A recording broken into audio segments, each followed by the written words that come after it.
Bonsoir tout le monde. Bienvenue à la dernière séance régulière avant les élections. Espérons avoir une belle soirée. Le maire ouvre la séance à 19h. Madame Camille Primo-Greffière fait fonction de secrétaire d'Assemblée. Adoption de l'ordre du jour. Il est proposé par et résolu que l'ordre du jour de la présente séance soit adopté avec le retrait du point suivant. En 5.2, signature de la convention de la collaboration de la Société canadienne du cancer dans le cadre du projet Jeune-Bus Formule voisine. Donc, j'en fais la proposition. Est-ce que c'est unanime? Oui. Merci. Madame Gagnon, est-ce que nous avons des questions reçues avant l'Assemblée? Oui, on a reçu des questions avant, puis aussi on voulait revenir sur des questions qui avaient été posées à la séance dernière. Alors, on a eu des demandes là, de faire un retour sur le mandat qui avait été donné au groupe Sûreté dans le cadre de la gestion de l'eau potable à l'été dernier. Donc, je demanderai peut-être à M. Chevrier de donner des explications.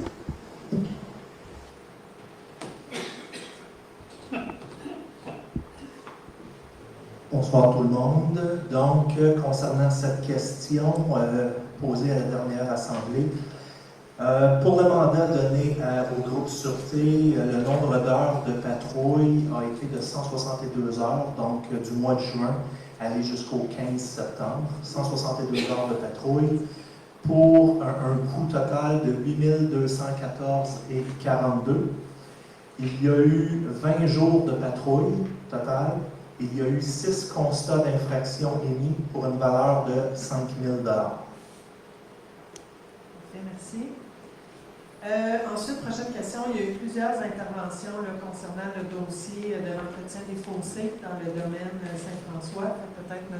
Chevrier, encore, si vous pouvez donner un peu d'explication concernant ce dossier-là. Oui, certainement. Donc, concernant les fossés, comme le maire et le conseil avaient pris l'engagement au dernier conseil de s'activer sur ce dossier, donc moi et M. Boyer, la direction des travaux publics, on a fait déjà une rencontre de travail la semaine dernière à ce sujet.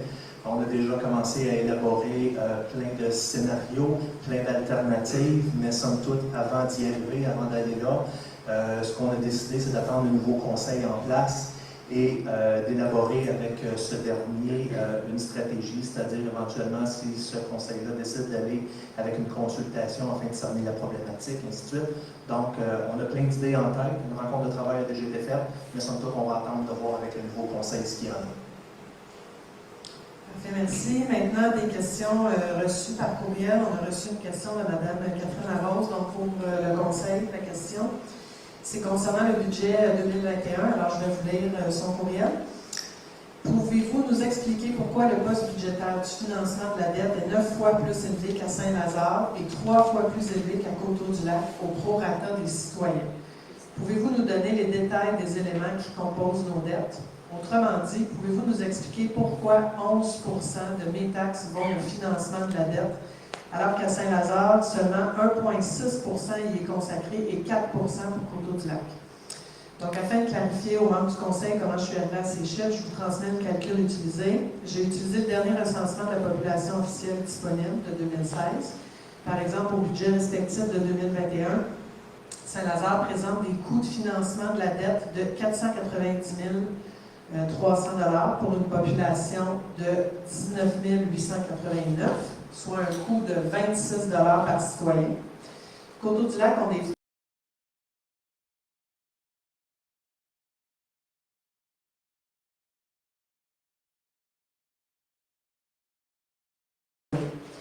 et Rigaud, 1 806 719 $ pour 7 777 de population, donc des coûts de 232 $ par citoyen.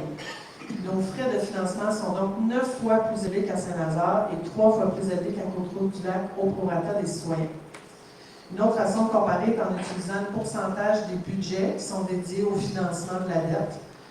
Alors, Saint-Lazare, 1,6 Coteau-du-Lac, 4 et Rigaud, 11,3 Saint-Lazare a pourtant eu des dépenses importantes récemment, incluant un hôtel de Villeneuve en 2018. J'ai aussi comparé avec des villes qui ont subi d'importantes inondations afin de voir si ces malheureux événements ont eu des impacts significatifs sur ce poste budgétaire en 2021 dans les municipalités d'Oka et de Saint-Placide. Leurs frais de financement ne représentent que 1,75 du total de leur budget. Alors, je ne sais pas, est-ce que c'est M. Chevalier qui répondait ou M. le maire? M. Chevalier a quand même une explication à donner à ça. Oui, effectivement. Donc, étant donné que la question est entrée hier de la part de Mme Larose, c'est-à-dire ce week-end, j'ai eu la question hier dans l'avant-midi. Comme vous le savez, on n'est pas, c'est-à-dire qu'on est à nommer bientôt ce soir, vous allez l'entendre par les élus, la nouvelle personne qui va occuper la fonction de directrice du service des finances. Avec le court délai que j'avais là, à titre de trésorier adjoint, je n'ai pas pu malheureusement entre hier et ce soir faire toute l'analyse comparative de ce que Mme Larose amène. Cependant, au nom du conseil présent, là, je prends l'engagement avec le prochain conseil de transmettre ça vers le prochain conseil avec la collaboration de la nouvelle personne en place au niveau des finances. Puis, on va répondre à Mme Larose dans les prochaines semaines. Parfait, merci. Ensuite, prochaine question reçue par courriel de M. Alain Magnan qui demande de confirmer la date à laquelle le changement de vitesse sur le chemin Saint-Georges est prévu. M. Chevalier. Oui, effectivement. Donc, la signalisation va être modifiée à 50 km/h au cours de l'année 2022. On souhaite que ça soit au printemps, voire avant même. On a déjà commandé l'ensemble de la signalisation, voir maintenant quand on va la recevoir et quand on pourra l'installer. Si on peut le faire cette année, on va le faire. Si on ne peut pas à cause de la période trop hâtive hivernale, on va le faire le printemps prochain. Parfait, merci. Et finalement, retour par rapport à des discussions à la dernière séance concernant le dossier de la construction du dôme sur le terrain du Collège Bourget. Alors, M. Chevalier. Oui, étant donné que oui, je suis urbaniste de formation, mais je n'ai pas tout le détail, donc j'ai demandé au directeur, M. Boyer, de venir m'accompagner pour répondre à cette question. Je sais qu'à la dernière assemblée, effectivement, il y a eu plusieurs interrogations quant à l'émission du permis, quant à l'abattage des arbres. Donc, M. Boyer va être en mesure de bien vous répondre à cet égard.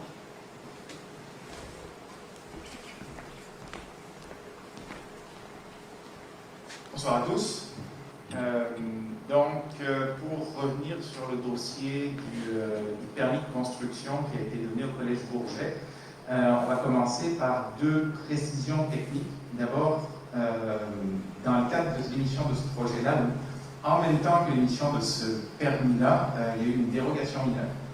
Donc une dérogation mineure, c'est un outil qui est à la volonté du Conseil.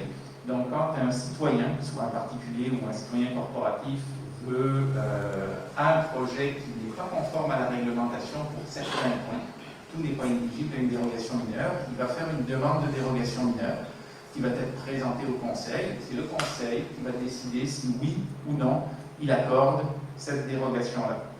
Le rôle de l'administration dans une demande de dérogation mineure, c'est simplement de vérifier que le point auquel on veut déroger, c'est éligible, c'est possible, parce que tout n'est pas éligible, comme je vous le disais, l'usage, la densité au sol, c'est pas possible.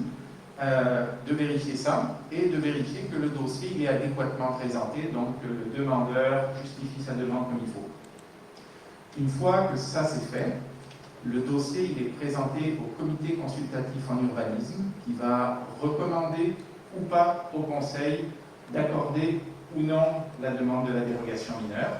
Et le Conseil, par la suite, choisit de suivre la recommandation du comité consultatif en urbanisme ou de ne pas la suivre. Donc ça, c'est le principe.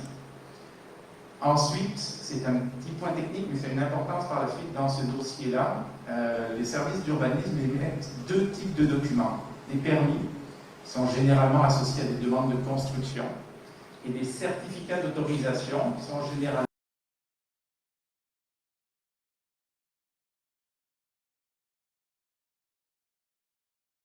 mais en fait, techniquement, c'est un certificat d'autorisation de coupe d'arbre, et c'est un permis de construction. Si on revient sur le processus et le schéma du dossier, le Collège Bourget, au mois d'août 2020, a fait une demande de dérogation mineure pour pouvoir construire un bâtiment en forme de dôme. Les bâtiments en forme de dôme ne sont pas autorisés dans le périmètre urbain. Donc, la question qui était posée, elle portait sur la forme du bâtiment.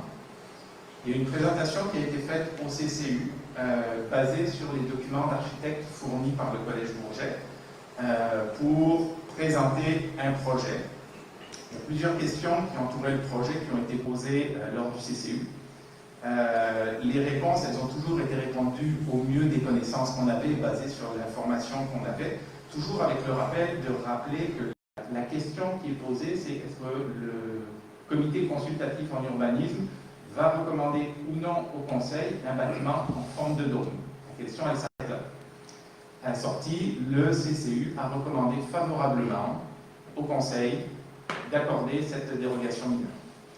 Le processus a suivi son cours, donc il y a eu des études publiques qui ont été diffusées à ce sujet-là. Il n'y a pas eu de commentaires ou de questions à ce sujet.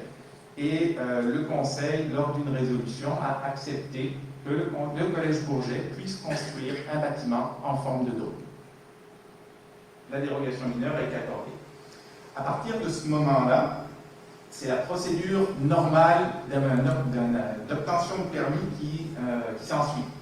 Ça veut dire que, puisque la demande d'un bâtiment accessoire, par exemple, n'est pas soumise à PIA, donc ne repasse pas devant le CCU, si la demande est pleinement conforme, le Conseil ne revoit plus le dossier. C'est l'administration qui gère le dossier, qui vérifie que la réglementation est appliquée, elle est bien appliquée, que la demande est conforme, et à ce moment-là, elle accorde le permis. Donc, le collège, en l'occurrence, a soumis une demande de permis qui était conforme. Effectivement, le lieu final de la demande n'était pas le même que celui qui avait été présenté lors de la demande au CCU. Par contre, je reviens sur le point, la question du CCU, c'était la forme du bâtiment. Mais à partir du moment où la demande est conforme, le permis est accordé. C'est important, c'est un point qui est très important à comprendre. Si le collège Bourget a fait une demande de dérogation mineure pour un bâtiment en forme de dôme, puis ensuite a fait une demande de permis.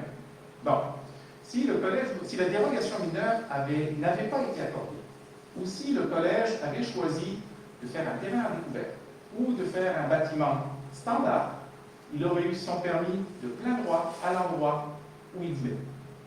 Il n'y a aucun lien entre la demande de dérogation mineure et l'accord qui lui a été donné et l'emplacement final où le collège a choisi de placer son bâtiment.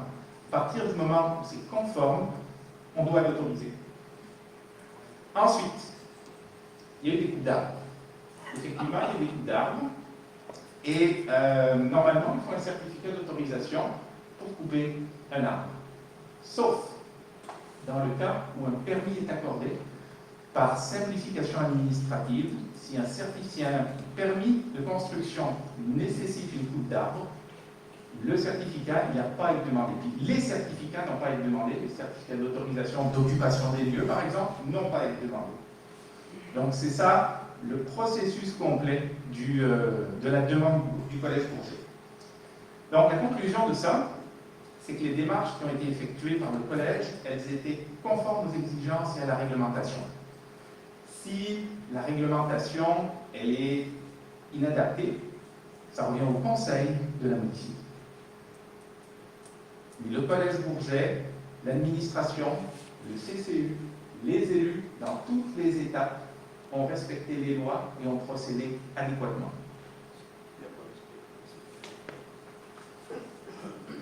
Je ne suis pas un citoyen corporatif, malheureusement. Je suis juste un petit résident.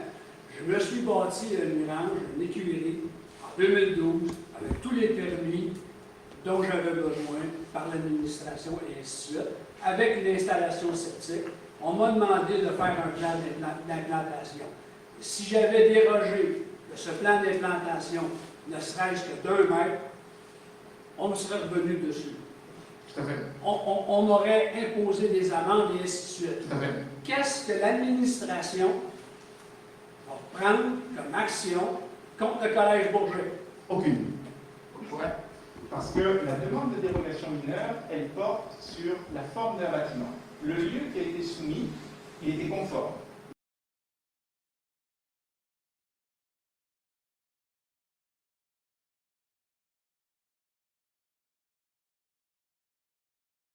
Système parallèle, un pour les citoyens, un pour les citoyens corporatifs. Absolument pas. Le Collège Bourget fait une demande de dérogation mineure pour le dôme. Le collège a présenté un emplacement qui était conforme, donc la seule question qui a été posée, le seul point qui a été souligné lors du conseil et lors du CCU, c'était la forme du bâtiment, parce que c'était le seul point qui n'était pas conforme. À la sortie, s'il y avait eu d'autres points, ils auraient été soulignés. Donc si la demande de dérogation mineure ne portait pas sur ces points-là, la réglementation devait être respectée. Mais l'emplacement final, puis les raisons, je les connais pas. L'emplacement final n'était pas celui qui est suggéré initialement par le collège. Mais l'emplacement final, celui de la demande de permis, il était conforme.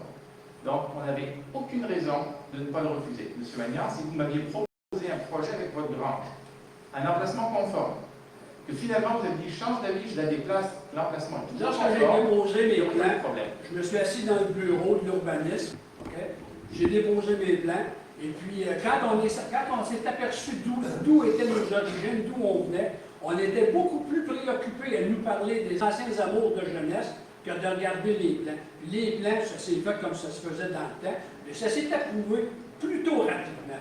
Alors je regrette. Les règles ont peut-être changé, les règlements ont peut-être changé, mais il n'y a personne ici ce soir qui va venir me faire croire qu'il n'y a pas deux routes, une pour les citoyens et une pour les citoyens corporatifs. C'est pas vrai. Je m'excuse. Si on prend un bâtiment commercial sur Saint-Jean-Baptiste, ou peu importe, un bâtiment qui est à moindrement patrimonial, il faut aller avec des demandes pour s'assurer que l'architecture est respectée dans son intégrité, ça va au revêtement, la grandeur des fenêtres et puis les matériaux utilisés pour la toiture. Si la personne qui est propriétaire demande de déroger de quoi que ce soit, c'est comme se battre comme un diable dans l'eau bénite. Alors pour un particulier, pas toi. Pour un citoyen corporatif, comme le Collège Bourget, je comprends qu'il paye beaucoup de taxes et ainsi de suite, là, mais on ne fait rien, on ne fait strictement rien. Je m'excuse. Je m'excuse. Je vais répondre à M. Magnan. Non, je vais juste devoir interrompre parce que pour le bénéfice des gens qui écoutent sur Facebook, on n'entend pas très bien et on ne vous voit pas. Alors, j'inviterai les gens, peut-être, je ne sais pas si on était rendu là, M. Chevrier, M. le maire, à la période de questions, mais ça serait important de venir au micro parce qu'on n'entend pas. Est-ce qu'on était rendu à la période de questions, M. le maire? On n'est pas là encore. On va terminer avec le dossier du Collège Bourget avant. Alors, en ce qui concerne les demandes de bâtiments patrimoniaux, M. Magnan, et je vais revenir sur ma conclusion qui était si la réglementation est inadaptée, c'est au Conseil de la changer. Le règlement sur les PIA, les plans d'implantation et d'intégration architecturale, ne porte pas sur les bâtiments accessoires. Le stade ou la construction faite par le collège est un bâtiment accessoire, il n'a pas à être soumis à PIA.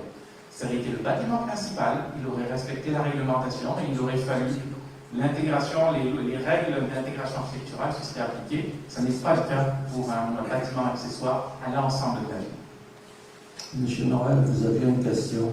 Ça serait important, M. le maire, que les gens viennent au micro. Okay. Parce que pour Facebook, on voit rien puis on n'entend rien. Peut-être laver le micro aussi, oui. Merci. Concernant l'octroi de la dérogation mineure et l'octroi du permis, j'aimerais savoir quel a été le délai de temps entre l'octroi du permis, parce que ce que je comprends, c'est qu'il a été émis après la dérogation mineure. Quel a été le délai de temps pour l'octroi du permis? Luc, veux-tu prendre le micro ici? Ah, je peux prendre le micro ici. La demande de dérogation mineure, elle a été faite en août 2020 et la résolution, vous me corrigerez, elle date du mois d'août 2020, c'est le mois de septembre 2020. Le permis a été accordé en août 2021. Le collège a mis 1 an pour se conformer aux exigences de la réglementation et de la sécurité exigées par la ville. C'est parce que la demande de dérogation mineure, elle a été approuvée il y a une couple de réunions. Non, elle a été approuvée en 2020. Septembre 20. Septembre 2020. Il n'y a personne qui a vu que c'est un changement d'emplacement, puis... Ça a été vu, c'est conforme à la réglementation, on applique la réglementation.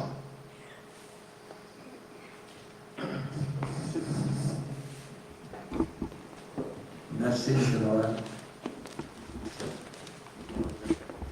Hypothèse.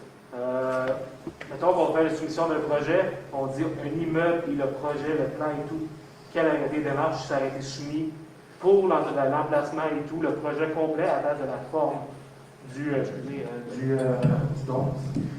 Ça n'aurait pas changé grand-chose parce que, comme je vous disais, l'application réglementaire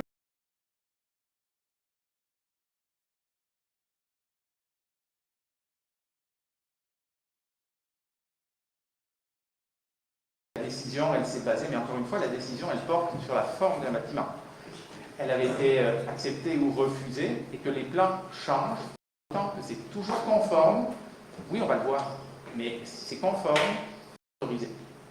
Fait que si on parlerait, mettons que là, qu'est-ce que je comprends, c'est que le projet a été soumis d'une manière qui faciliterait le processus légal de toute la chose. Ça, c'est vous qui le dites, bon. Peut-être. Donc, si une manière, il doit y avoir peut-être une brèche quelque part pour être colmatée, parce que présentement, tu es en train de me dire que si je veux changer un bâtiment, je dis je veux faire une fusée, puis c'est passé, et au final, je fais un gros entrepôt sur mon terrain. On vous laissera faire une fusée. Par contre, l'emplacement, s'il est conforme et que vous nous aviez dit que vous la mettiez ici, qu'à la sortie, vous la mettez là, vous pourrez. Puis, ce terrain-là, je pourrais mettre n'importe où dans les arbres, n'importe où sur mon terrain. À partir du moment où c'est conforme à la réglementation, Donc, il y a une faille quelque part qui permet l'obtention d'un permis facilement. Il y a une faille quelque part qui permet l'obtention d'un permis trop facilement. comme je vous disais, la dérogation mineure porte sur un point précis. Donc, est-ce qu'il y a une faille? Peut-être qu'il y en a eu, ça sera aux élus de la corriger. Ensuite, est-ce qu'ils l'ont obtenu facilement? Un an pour obtenir un permis? Je crois que c'est à vous. C'était au collège, je pourrais demander la question. Merci. M. Martin avait un commentaire.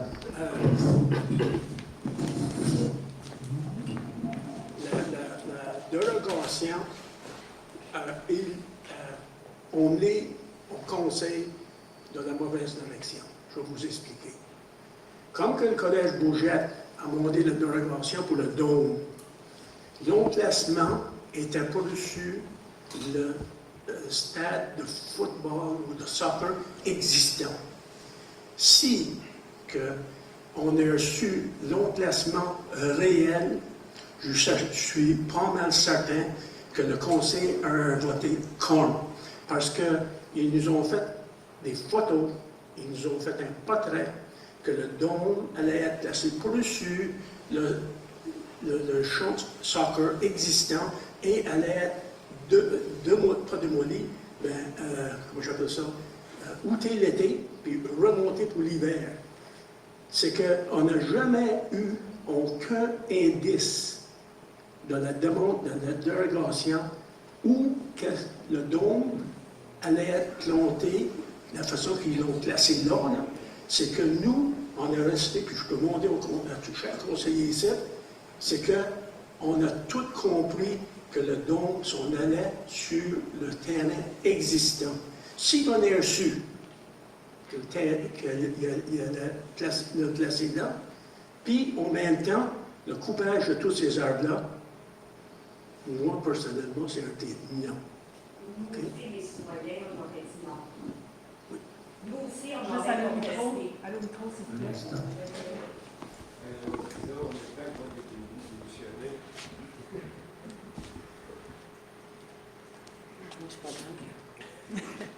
Je veux juste dire que nous aussi, les citoyens, on aurait écrit, puis on aurait contesté ce bâtiment qui se craque tout, qui va faire un îlot de chaleur, puis ça va être l'enfer pour les gens qui vont être là.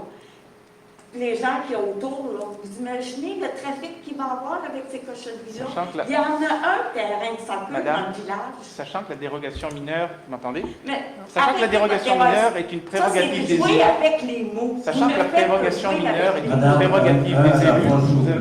Sachant que la dérogation mineure est une prérogative des élus, je vous invite à vous adresser au Conseil. Pardon? Je vous invite à vous adresser au Conseil. La dérogation mineure est un outil politique. Ce sont les élus qui l'accordent. Oui, L'administration prend les documents, vérifie qu'ils sont conformes, les présente aux élus. D'accord. Mais vous avez envoyé il y a eu un avis public pour que les citoyens, s'ils voulaient contester, on pouvait contester. D'accord? Alors, nous, quand on lit la dérogation mineure, c'est bien dit que le dôme c'est un dôme saisonnier installé sur les terrains de soccer du Collège Bourget. Ça ne me dérange pas, moi, mais là, c'est pas ça partout. C'est un terrain de soccer construit à un autre endroit. C'est ça qui n'est pas correct. Puis, je trouve que, en tout cas, j'aime autant prendre des plus parce que... Merci, madame. Merci, M. Boyer. Est-ce qu'on peut conclure le dossier du Collège Bourget, s'il vous plaît? M. Benoît, est-ce que vous me permettez? Oui, absolument, madame Frigo. Allez-y. Donc, Je ne vous vois pas quand je...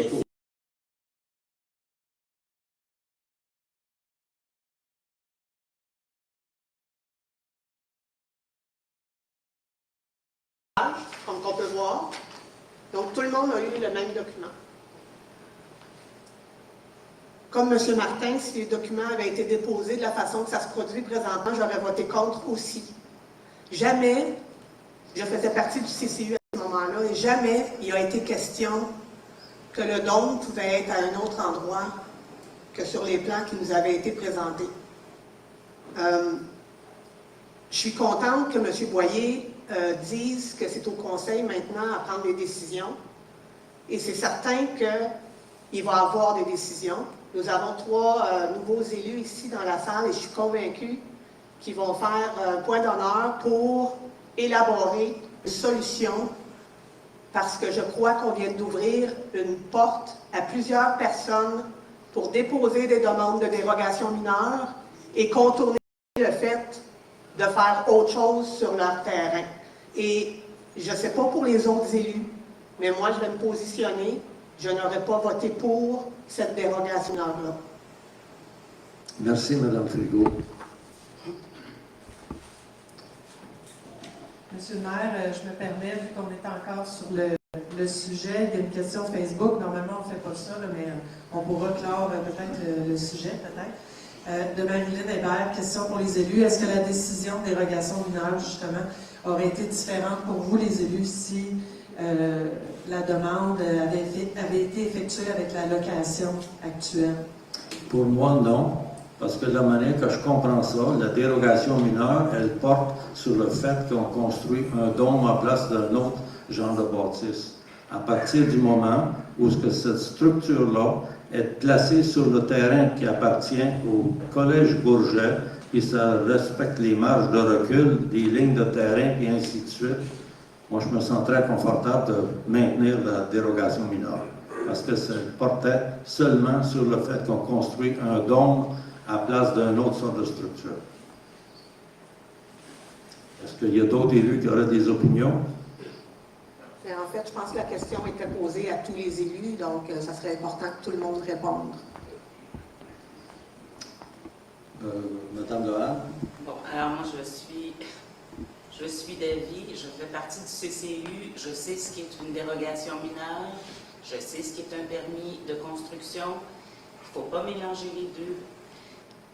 Ils ont fait une demande pour savoir s'ils pouvaient mettre un dôme.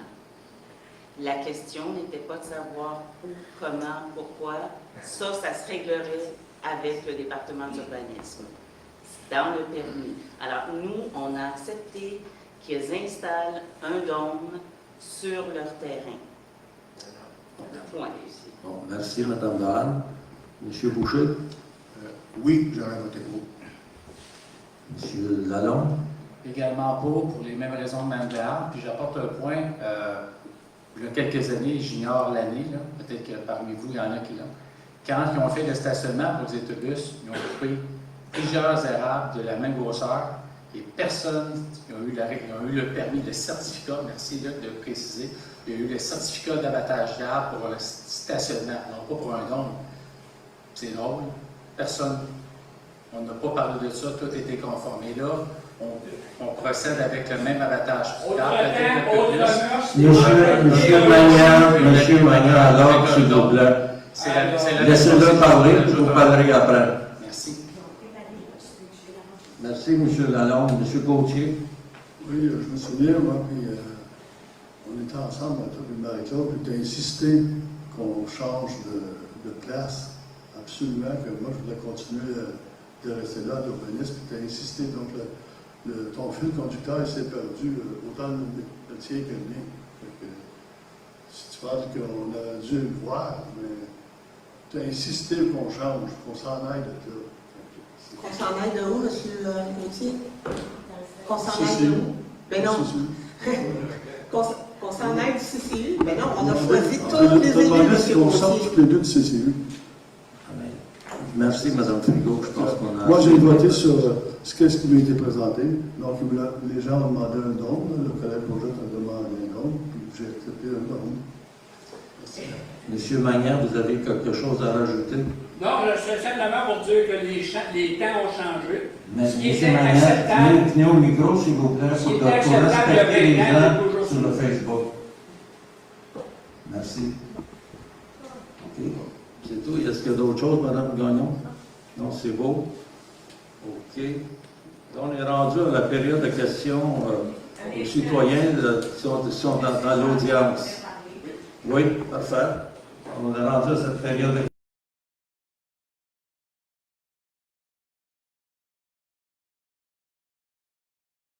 de nouveau rôle d'évaluation pour 22, 23, 24, 2023, 24 a été déposé. Et vous avez l'information sur l'infolette plutôt. Quand on va la consulter. Charette, est-ce que vous pouvez juste monter un peu le micro parce qu'on. C'est mieux? Oui. Bon. On sait que le nouveau rôle d'évaluation 2022-2023 a été déposé. On nous a informé ça sur l'infolette en dernièrement. Quand on va pouvoir le consulter pour nos propres propriétés sur le web? Bon, allez-y, M. Chevalier. Pas sur le temps, Donc, bonsoir, M. Charette. Donc, effectivement, le rôle de la vie, Mme Primo a publié, je pense que c'est la semaine dernière ou l'autre semaine d'avant, a publié justement le dépôt de ce nouveau rôle triennal-là. Cependant, actuellement, on est à faire une mise à jour. Hein. Donc, ce qu'il faut comprendre, c'est qu'il y a une mise à jour à faire. Ça vient de nos évaluateurs. Là, la mise à jour doit être faite. Mais avant même de faire cette mise à jour-là, on avait une autre mise à jour à faire. Donc, je me suis renseigné hier, la semaine passée, je ne me souviens pas exactement, mais on est en train de faire la première mise à jour. La deuxième va venir d'ici peut-être une semaine. Et à partir de ce moment-là, vous allez pouvoir consulter le rôle. Je pense que vous aviez déjà, je pense, appelé, hein? Je pense à la ville, non? Non, pas vous. Donc, c'est quelqu'un d'autre, je m'en désolé. Grosso modo, l'augmentation en pourcentage pour toutes les catégories confondues a augmenté de combien? Juste pour éviter le choc, mais qu'on le sache. Je n'ai pas d'infos ce soir, M. Encore? Non, ben je l'ai au bureau, mais je ne l'ai pas avec moi. Pouvez-vous faire travailler sur l'infolette, le nouveau rôle d'évaluation totale? Il nous a annoncé aussi qu'on peut le consulter sur le web. Oui. La question qui a été posée sur les frais, il y a une madame là, qui posait une question sur les frais par habitat comparativement à d'autres municipalités. C'est une question que je me suis posée plusieurs fois à chaque budget. Et je comprends mal que quelqu'un ne peut pas nous expliquer ça ce soir pour reporter ça au nouveau conseil. C'est manquer de responsabilité, ça. Pour ne pas dire, vous me décevez. Quelqu'un qui s'occupe des finances ici à la municipalité. Vous ne surveillez pas ça. Vous ne faites pas de comparable, vous ne vous questionnez pas. En tout cas, moi, je suis déçu. Franchement, je suis déçu qu'on ne puisse pas donner une réponse à cette madame-là. Sinon, pourquoi la version au prochain conseil? C'est de se débarrasser d'un job, tout simplement. Alors, merci de m'avoir entendu, mais je suis déçu. Merci, M. Charette.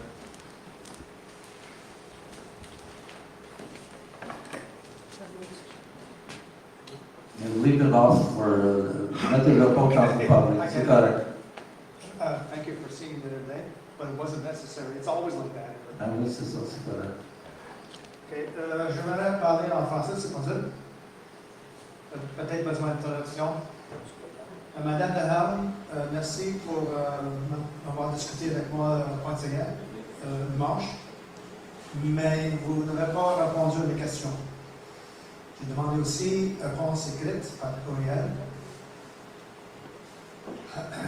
Les carreaux de vitesse, speed bumps pour Pointe-Saint-Anne, à Tan Park, nous avons eu des carreaux de vitesse avant M. Gauthier était conseiller. Est-ce que vous avez une recommandation pour ça? Ça fait 2 mois que nous vous demandons pour ça. J'en ai discuté avec les travaux publics et dans cette descente-là, ils ne recommandent pas l'installation de speed bump. Moi aussi, j'ai parlé avec lui. C'est pas ça qu'il m'a dit. Okay. We'll get into this later. Vous avez un budget ici pour la mairie de 16 millions. Peut-être. Comment a-t-il amélioré la qualité de vie pour les citoyens? L'eau n'est pas potable, il y a trop de chlore, il y a des aqueducs en béton amiante, 40%. Vous avez un ingénieur qui a fait une étude des infrastructures, qui avait dit à Mme Bellil puis moi que c'est fini. De quel endroit vous parlez? Quand on passe ça béton amiante, un autre, quelques rues qui sont juste à fond, qui a supposé. Où? Dans quel quartier? Bien, vous avez l'aéroport, c'est pas moi qui vais à l'aéroport. Madame Chantal Lemieux avait regardé l'aéroport. Je n'ai pas d'études. Vous avez payé pour l'ingénieur pour étudier l'infrastructure. Le résultat, il m'a dit à la château Vaudreuil que c'est fini pour l'infrastructure. Est-ce que c'est sûr? Mais comme je ne sais pas de quel endroit vous parlez, je ne peux pas vous dire qu'est-ce qui a été fait, qu'est-ce qui n'a pas été fait. Je ne sais pas de quel endroit vous parlez. Demandez à Mme Chantal ou peut-être vous avez dans les archives.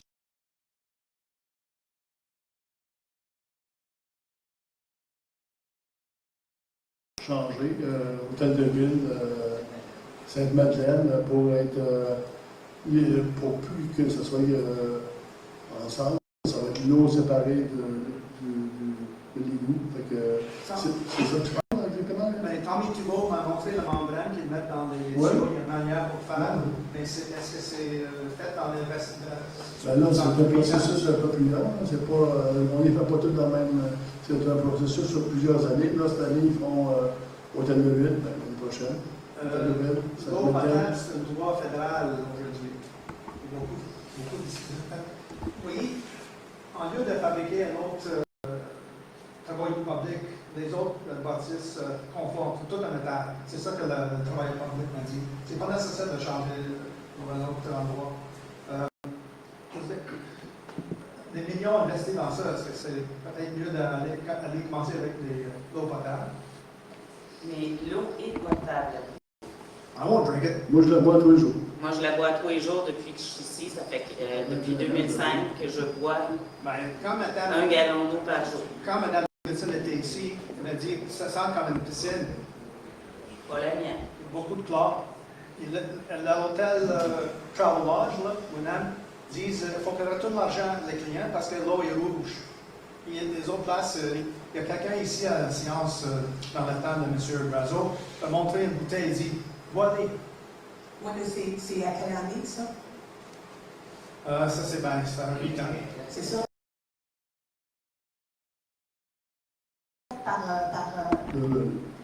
Depuis 2008, je pense qu'il y a déjà eu des chemisages de tuyaux, il y a déjà eu des choses de fait. Est-ce qu'aujourd'hui, c'est encore comme ça? Ben, quand Mme Stevenson est ici, ça fait à peu près 12 mois. Travel Lodge, j'ai encore des problèmes avec l'eau.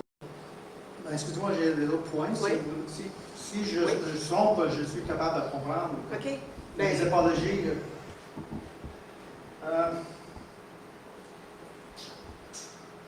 Nous avons une réunion le 26 février.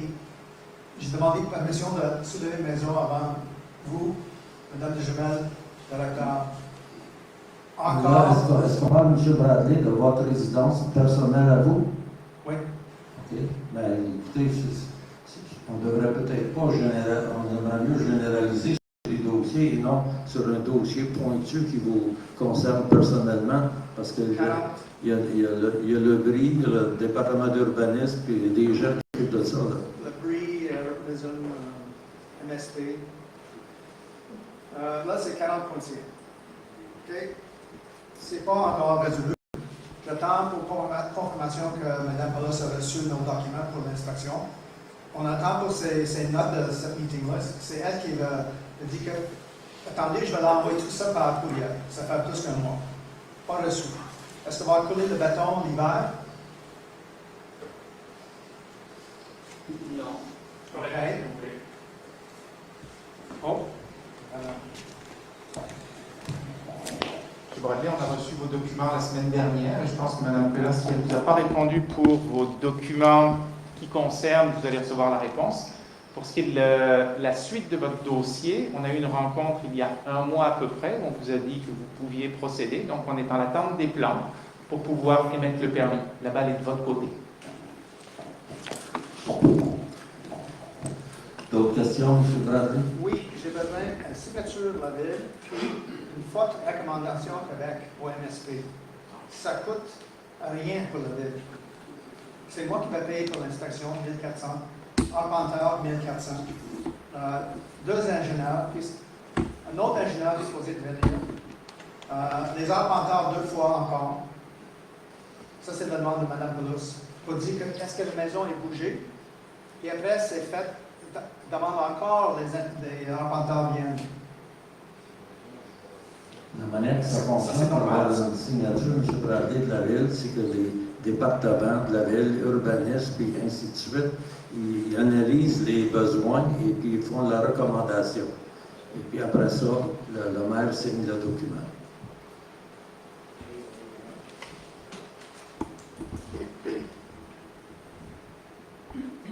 Merci. Merci beaucoup, M. Bradley. Essuyez, s'il vous plaît, le micro.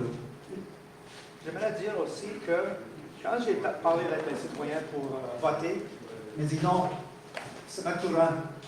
Il dit si on vote, ça va encourager le maire et les conseillers. C'est ça que. Parce que 50% du monde m'a dit ça. C'est pas fin, mais il dit c'est comme ça.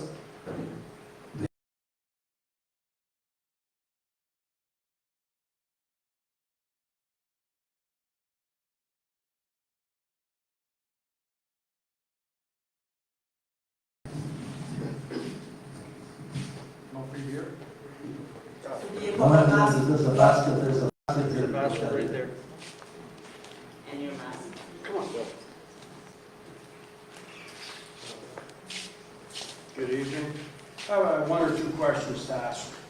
When we call the town, we want to speak to the planning and development. Is there anybody working? Start that again. The planning and development, what I call planning and development, where David Hodgson works, that area. Is anybody working? They're all working. They're all working. Okay. So I left a message. I got a call back. He's on vacation. What can I do for you? That's from the receptionist downstairs. I said, I asked the question. She says, we'll get back to you in 2 weeks. Is that normal? Under a pandemic, lots of things are different. Excuse me, sir. Mr. Greenwald, you said that the town would get back to the citizens within 24 hours of leaving a message. Did you not, sir, in the past? Okay. Well, I left a message yesterday for Mr. Boyer, and I'm still waiting for an answer. And I left him what the question was. I think the responsibility is phone the customer, the citizen back and say, we're looking at it. I haven't heard a word. I can answer that if you want, since I'm there. I received your voice message, you're right. And I asked Mr. Chevalier the authorization, considering that I had to answer tonight, that I could call you back tomorrow morning at 8:30. Mr. Chevalier can confirm that. Yeah, but see, the mayor says 24 hours, and now it's over 24 hours. I'm going to get a call after 24. I'm just bringing up a point. You may as well change it and say, we'll get back to you whenever we get back to you. Thank you, Mr. Kerr. Okay, second question. I understand that gravel that we put down on the roads here is contaminated in the winter? Because it has salt in it? Can anybody answer that? It's, we pay for expensive money for salt that we need to keep the roads safe in the winter. And yes, it's mixed in with gravel to prevent the gravel pile from freezing. Okay, I If agree. you call that a contaminant, then we'll call it a contaminant. So it's not But it's contaminant? not, no, It's it's not. not. It's only salt that's Okay. mixed in with the gravel. Okay, why aren't the gravel that the city picks up with the street cleaners, why don't we reuse it? We do. We rent a screening machine and we clean up that gravel and we reuse it. So the pile that I saw over here is the pile from last year? Most likely, yes. And they're allowed to put it down near wells and all that stuff, it won't contaminate the wells? It's salt, that is the only thing that's in it. Mr. Kerr, you're going somewhere where you don't understand yourself where you're going. I'm asking a question. We do not, we do recycle the stuff. Okay, good. And the stuff that we recycle, obviously, will have some salt content, and we add more salt for it to prevent it from freezing in the winter. Mr. Grunwald, you do know, I understand, because you've been in the business Okay. long enough, so have I. I was asking a question because I was told it's contaminated and it should not it's not Who supposed told to be you that? used. I believe an ex-employee that is supposed to go to decontamination. So I'm just bringing it up. That's all I'm doing.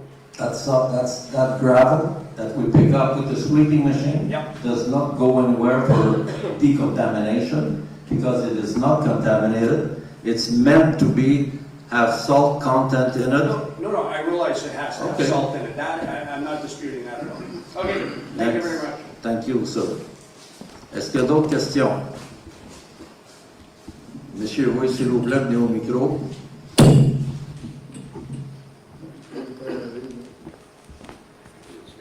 Il n'a pas été nettoyé du tout. Hein? Habitué. Merci, M. Zélien. Juste une question.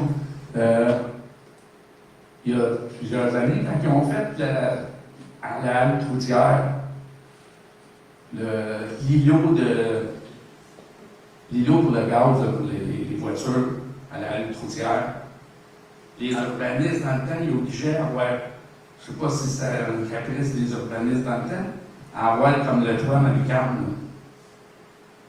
Là, le nouveau au Crevier, il va avoir un toit comme ça, ou c'est un toit plat?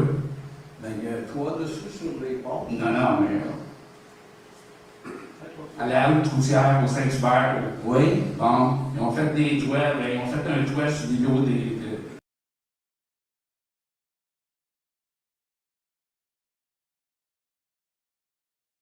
le toit en pignon. Là, vous me demandez quelque chose dont je n'ai pas la réponse. Est-ce qu'il y a quelqu'un qui a la réponse? C'est les caprices urbanistes ou s'ils ont changé la réglementation? Est-ce que ça se peut que ce soit pour s'harmoniser avec le bâtiment principal? Peut-être que c'est pour s'harmoniser avec Parce que c'est la seule halte routière que j'ai vue à travers le Québec avec des pignons. Je pense que c'est tout simplement une architecture. Là. Puis, Moi, on me disait, c'est parce que dans le temps, il y avait le règlement, il ne voulait pas des toits plats. J'ai aucune idée. Je n'ai pas cette réponse-là, mais là, je vois que le prochain, il va y avoir un toit plat. Je ne l'ai jamais compris pourquoi là-bas. Que c'était l'urbaniste dans le temps qui avait dit qu'il fallait qu'il y ait des... Ben, ce que je vois dans le moment, là, la station Crevier va avoir un toit plat. Oui, c'est ça, mais au Saint-Hubert, une place, ils ont fait un l'Union toit. sociale, il a été relevé en avant pour pas qu'on voit les acclimatiser autant que possible. Il y a eu des demandes qui ont été... Oui, mais sur le bâtiment principal, pas sur l'îlot d'essence. Sur le bâtiment principal, il ne faut pas voir la clim et tout ça. C'était une autre structure, c'était un autre style. OK. C'était pas par rapport à des CCU puis des affaires comme ça, puis qui auraient changé le règlement. C'est juste une question comme ça que je me posais. C'est beau, merci. Merci beaucoup. Essuyez le micro, s'il vous plaît, et mettez le petit lingette dans le panier. S'il vous plaît. Merci. Bonsoir. Marc Descanivet. J'aurais une question de clarification où je retourne au dôme qu'on va avoir le droit de voir pour des années qui s'en viennent. Dans la dérogation, 2 fois le mot saisonnier est utilisé. Un don saisonnier. M. Martin a mentionné aussi. Donc, pouvez-vous me dire, en premier lieu, c'est quoi la définition de saisonnier? Ben, ce que moi je comprends, puis M. Boyer me corrigera, ce que moi je comprends, ça veut dire qu'il y a une saison que le dôme va être gonflé pour la protection contre les éléments, pour que les jeunes puissent jouer le soccer. Et puis quand le soleil arrive durant l'été, on l'enlève. Donc, le pour don, moi, c'est ça saisonnier. Le don, on ne le verra pas l'été. Quand je passe sur la rue, je ne verrai pas de dôme, je vais juste voir un terrain de soccer. C'est ça que je comprends. Okay. Mais je pense que... À certaines périodes de l'année. C'est beau. Mais à un moment donné, dans l'année, durant une saison, qu'on n'est pas au courant, parce que la dérogation n'en parle pas, on va passer et on ne verra pas de dôme. Dans la dérogation, c'est mentionné de mai à octobre, il n'y aura pas de dôme. Dans la dérogation mineure, c'est inscrit. Parfait. Donc, de mai à octobre. Ces dômes-là, c'est pas un tempo, on s'entend, là? C'est pas un tempo, c'est un dôme. J'en ai vu des dômes. C'est pas un tempo. La structure en métal qui supporte le dôme, parce que... Il n'y a pas de structure en métal dans ça, ce que je comprends, c'est qu'il est gonflé avec la pression d'air. Exact. Merci. C'était ça ma question. C'est pas ça. Merci.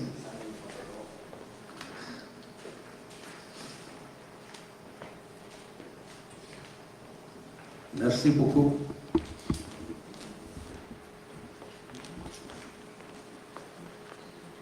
Bonjour. Monsieur Larin. J'arrive avec des bonnes nouvelles et des moins bonnes nouvelles pour la protection de la montagne. Je dis que j'arrive avec des nouvelles parce que j'ai tombé tout à l'heure sur un jugement qui date du 23 septembre 2021 par rapport à... Puis je pense qu'il y a des points qui sont très importants. Je suis content que M. Chevalier, qui n'était pas là dans le début de la série, M. Boyer, tout à l'heure, qui est tout à l'heure là ce soir, pour aller renseigner en même temps. Puis il va y avoir une question à la fin, je ne sais pas. À Saint-Bruno-de-Montarville, il y a un boisé Sabourin qui était, que la ville a protégé avec un règlement sur les abattages d'arbres. Puis ça a passé en cours. Il y a des promoteurs qui ont dit qu'ils étaient malheureux de ça, qui ont essayé de le contester en cours. Puis ce que la conclusion, le jugement de la juge Florence Lucas, c'est que le règlement était tout à fait légal pour 2 raisons particulières que j'ai notées. La première, c'est que ce n'est pas une expropriation déguisée parce que le règlement permet la sylviculture sur les terrains en question. Tu ne peux pas couper des arbres comme au Collège Bourget pour faire des maisons, faire des bâtiments, faire des rues. Mais tu peux encore faire la sylviculture. C'est pour ça que ce n'est pas une expropriation déguisée. Et l'autre élément important, c'est que tu peux faire du déboisement sur 10% du terrain. Ça, le juge, c'est super récent aussi. Pardon? Ça fait une semaine. Il vient de dire, ça c'est légal. Le hic, c'est que ce conseil, en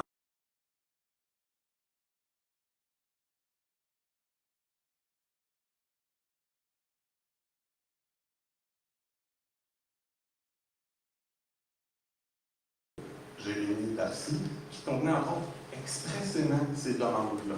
C'est-à-dire que le terrain, les surfaces de déboisement, ça ne soit pas 1000 mètres carrés, un chiffre absolu, que ça soit une proportion, un pourcentage. Je peux vous le lire dans la loi aussi, c'est quoi qu'ils disent? Ce que la loi permet, l'article 6 sur les règlements de zonage dans la loi, c'est que ça doit être une proportion du terrain. 1000 mètres carrés, c'est pas une proportion, c'est une valeur absolue. Et donc, là, vous parlez d'avoir un pourcentage à la place d'un chiffre fixe comme 1000 mètres carrés. Exact. J'en ai déjà parlé à des discussions privées à différentes personnes. J'en ai parlé exactement à la pièce ici quand ils ont passé, quand ils ont fait leur commission de la révision du schéma. J'ai envoyé un mémoire à cet effet, mais étonnamment, il semblerait qu'ils ne l'ont pas compris à la MRC.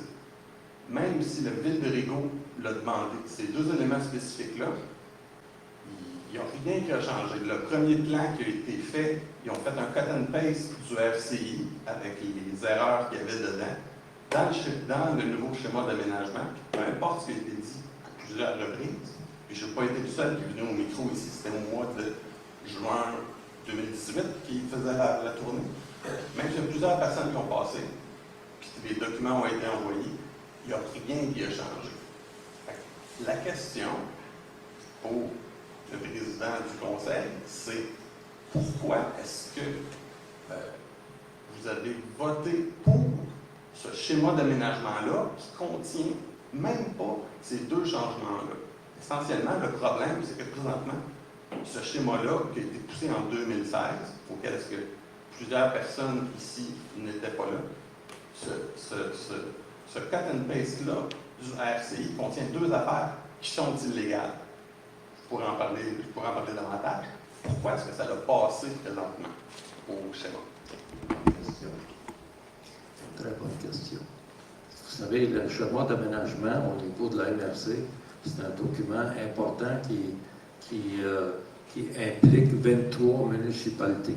Et c'est pas tout à fait simple non plus. Et puis avec la CMM, qui est sur une partie de notre territoire, il y a plein de monde qui se mettent qui ont des pouvoirs à l'intérieur de ces décisions-là. Pas nécessairement ces décisions-là, mais il faut quand même essayer d'aller de l'avant avec ça. Je n'ai pas la réponse exacte, mais je vais m'engager à vous trouver la réponse exacte puis vous revenir sur ça. Probablement à une rencontre où ce que les gens du département d'urbanisme de la MRC, ils vont pouvoir mieux vous expliquer que moi. C'est une question générale de pourquoi, est-ce qu'il avait été élu? Parce que je suis d'accord avec vous qu'il y a plein de contraintes de la CMM, mais on a un chapitre 8 dans ce document-là, au complet, qui est juste sur le Mont-Rigaud. Ça, c'est à l'extérieur. C'est à l'extérieur de la CMM. Je suis d'accord que le document, ça fait 700 pages. Ça prend un peu la question, est-ce que c'est parce que vous ne l'avez pas lu, vous n'avez pas eu le temps de le lire, ou est-ce que c'est quelque chose que vous aviez demandé, puis que c'est tombé dans le crack? Puis surtout, qu'est-ce que... Je sais que vous allez avoir de la misère le mandat fini, là. Qu'est-ce que le prochain maire va vouloir faire avec ça? Ou la prochaine maire va vouloir faire avec ça?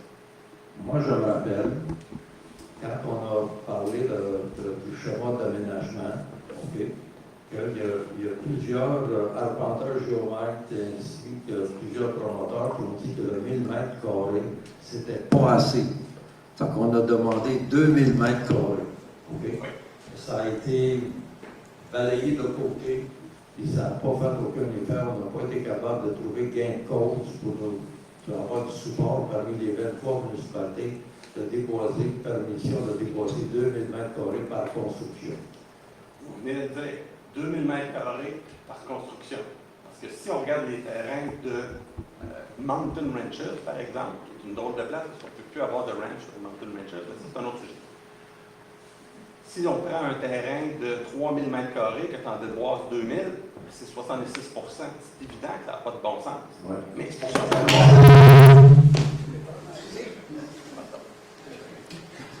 pour ça que la loi a défini c'est quoi le pouvoir. C'est d'une proportion. Oui, je suis d'accord avec vous. 2000 mètres carrés, c'est correct que ça ne marche pas. Mais là, ça prend devant ces formules-là, plusieurs urbanistes autour de la table, c'est pas tout à fait facile.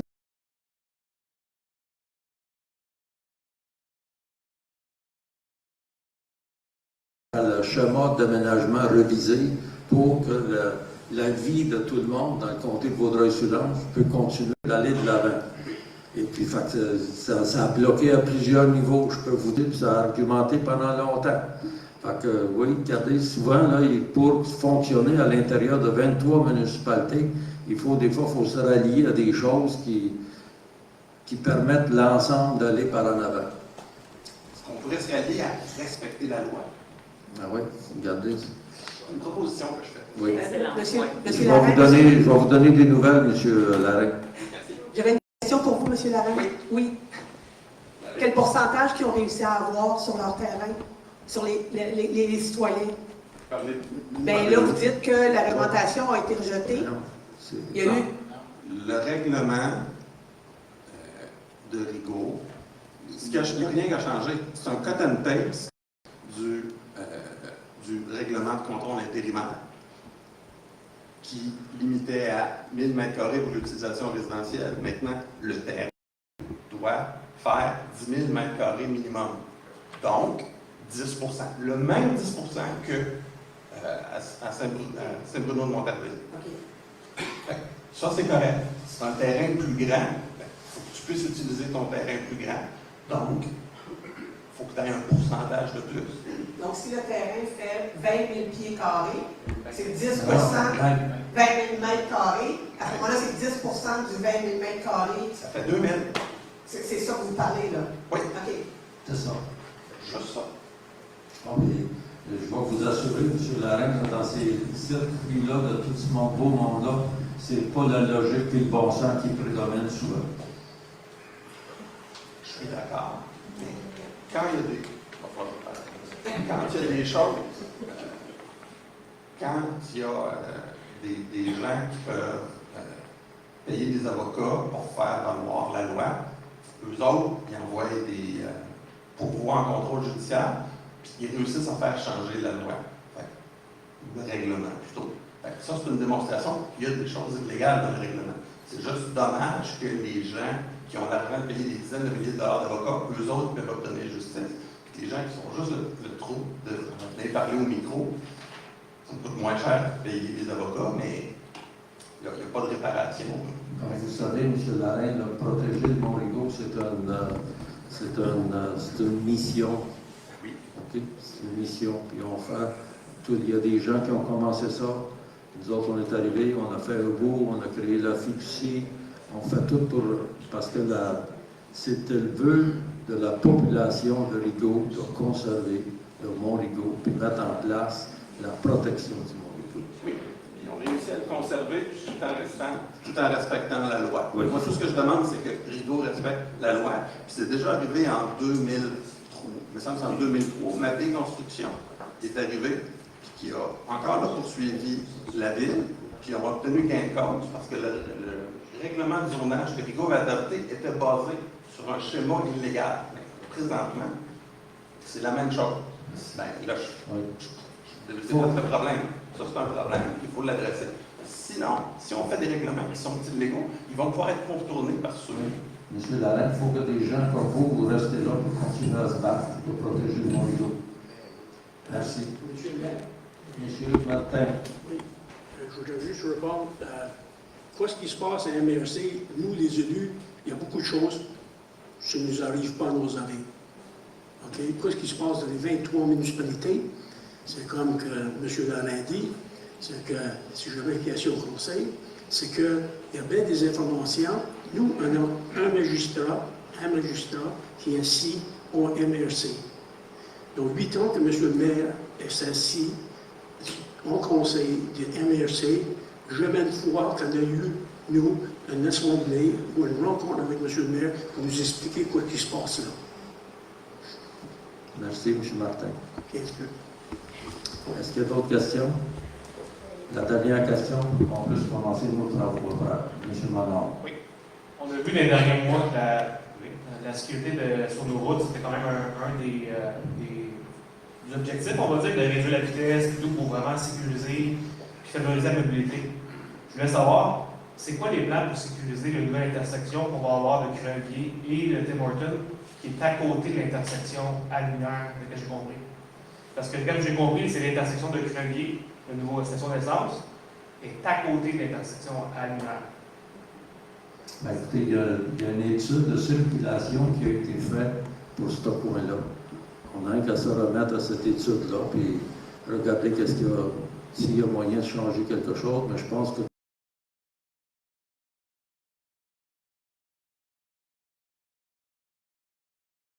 ça existe dans la ville de Rigaud aussi. Je me rappelle, quand le projet de M. Harden a commencé, on a fait faire une étude de circulation qui incluait Rigaud Développement, si je ne me trompe pas, là, puis c'était eux autres, Tim Hortons, puis tout ça. Puis de tourner à gauche au Tim Hortons, d'aller vers le centre-ville, c'est facile pour vous, ça je vous demande, parce que là j'imagine juste 2 autos face à face, assez de tourner à gauche. On s'entend que même la station de service de chez Crevier ouvre. Ça va être le bordel à l'entrée de la ville. Ça va être totalement le bordel, congestion, on parle d'accidents, beaucoup de risques d'accidents. Oui, monsieur Menard, avant que le ministère du Transport a donné des autorisations de faire ce qui a été fait là, croyez-moi, ils ont réfléchi et ils ont pensé longtemps. Puis, quelle est la raison pourquoi elle ne s'est pas branchée à l'intersection à la lumière? C'est-tu que le terrain n'est pas ardent ou c'est la raison X? Il y a une, Et logiquement, tu mets ça à l'intersection. Si on sort de Jérémy Gauthier pour continuer tout droit, il y a une servitude, corrigez-moi, M. Chevalier, il y a une servitude d'interdiction. C'est ça, de la part du ministère du Transport. Qui est sous une lumière. Qui est dans les lumières, dans le même sens que. Fait qu'il y a une voie express. C'est ça. Il y a une voie express leur servitude. Ah ben, vous allez voir que quand tout le monde tire la couverte sur leur bord, là, c'est pas évident de trouver le juste milieu des fois, là, parce que la réalité veut que il y a deux côtés à chaque médaille, puis après ça, à quelque part, il y a la vérité. Merci beaucoup. Merci beaucoup, M. Manard. Est-ce qu'on peut commencer l'Assemblée ou bien s'il y a d'autres interventions? Bon, merci beaucoup. Il est proposé et résolu que le procès-verbal de la séance ordinaire du 14 septembre 2021 soit approuvé. J'en fais la proposition. Est-ce que c'est unanime? Oui. Merci. Il est proposé et résolu que la Ville de Rigaud autorise la tenue du défi FRAP dans le sentier de l'Escapade le 4 juin 2022 et qu'elle soit partenaire de l'événement en fournissant l'équipement nécessaire à son bon déroulement. J'en fais la proposition. Est-ce que c'est unanime? Oui. Merci. Le prochain point, c'est signature de la convention de collaboration. Vous l'avez dit qu'il était retiré. Merci. Donc, une autre annulation des frais de retard à la bibliothèque municipale à compter du 5 octobre 2021. Excusez-moi. Bon, il est proposé et résolu d'abroger les frais de retard à la bibliothèque municipale à compter du 5 octobre 2021. Donc, j'en fais la proposition. Est-ce que c'est unanime? Oui. Merci. Il est proposé et résolu que les comptes énumérés dans la liste datée du 1er octobre 2021, totalisant 562 995 et 76 sous pour le fonds d'administration et 3 284 et 73 cents payés par délégation soient adoptés et que leur paiement soit autorisé. De même, la liste des chèques produits du 1er septembre 2021 au 30 septembre 2021 est approuvée. J'en fais la proposition. Est-ce que c'est unanime? Oui. Merci. Dépôt des états comparatifs. Donc, conformément à l'article 105.4 de la loi sur les CESIR, 2 états comparatifs préparés par le trésorier adjoint portant sur les revenus et les dépenses de la Ville sont déposés à la présente séance. Donc, il s'agit seulement d'un dépôt. Merci beaucoup, madame. Il est proposé et résolu que le Conseil municipal autorise les transferts budgétaires comme proposé par le trésorier adjoint, le tout conformément aux documents transmis aux élus les 24 et 28 septembre 2021 par voie électronique. J'en fais la proposition. Est-ce que c'est unanime? Oui. Merci. Il est proposé et résolu d'abroger la résolution 2021-06-171 intitulée « Octroi d'une subvention spéciale aux enfants résidents de Rigaud inscrits au camp de jour du Collège Bourget » et de procéder à l'adoption d'une nouvelle résolution à cet effet. J'en fais la proposition. Est-ce que c'est unanime? Oui. Merci. Il est proposé et résolu de subventionner les frais d'inscription des enfants résidents de Rigaud qui se sont inscrits au camp de jour du Collège Bourget pour l'année 2021 au montant suivant. 70 $ par semaine par enfant pour le camp de jour seulement, 84 $ par semaine par enfant pour le camp de jour et le service de garde. Cette subvention spéciale est entendue uniquement pour pallier le manque de place au camp de jour de la Ville de Rigaud pour l'année 2021. D'autoriser le trésorier adjoint à émettre les chèques correspondant aux subventions prévues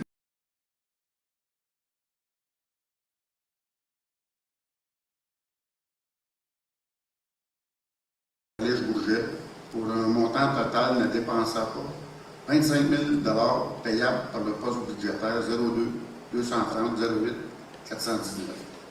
J'en fais la proposition. Est-ce que c'est unanime? Oui. Merci. Gestion du personnel, mouvement de personnel octobre 2021. Je vous invite à regarder le tableau là, pour les gens dans la salle ici. Donc, Philippe Aspiro, responsable activité, date 11 septembre 2021.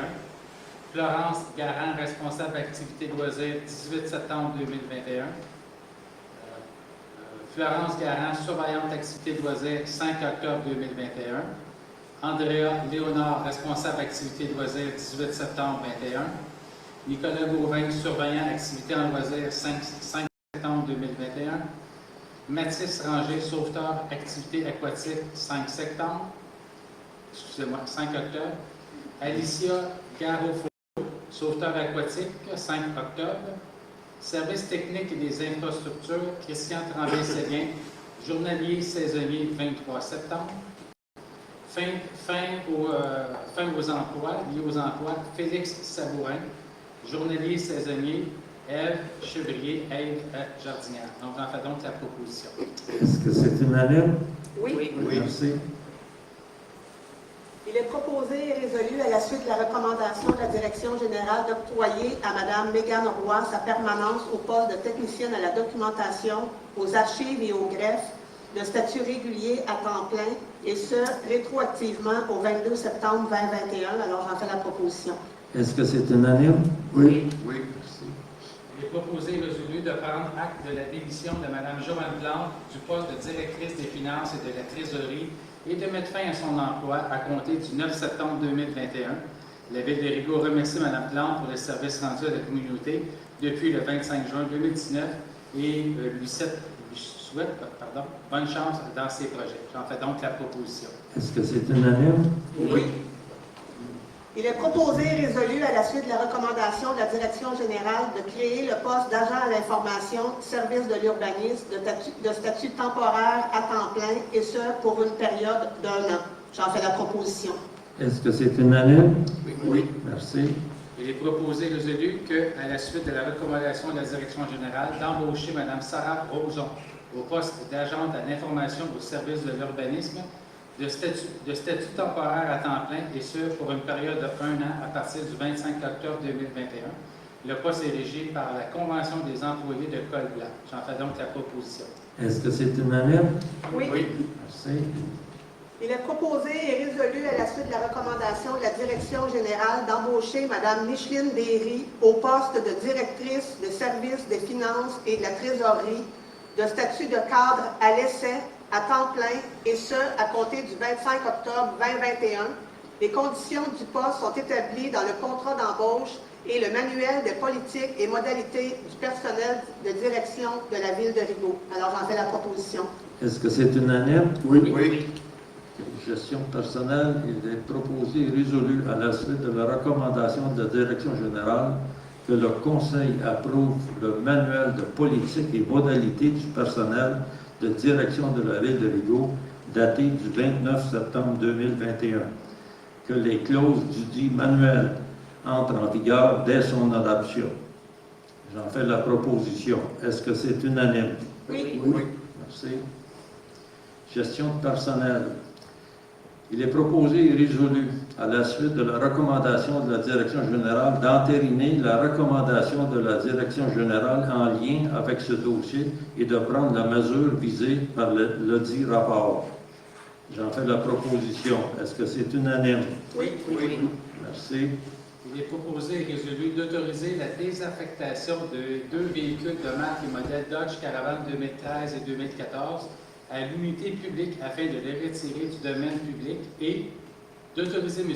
Sylvain Brazeau, directeur du service de sécurité incendie, à procéder à la vente des 2 véhicules par appel d'offres sur le site du Centre d'acquisition gouvernementale, volet disposition des biens au moment opportun et à signer tous les documents afférents à cette vente. J'en fais la proposition.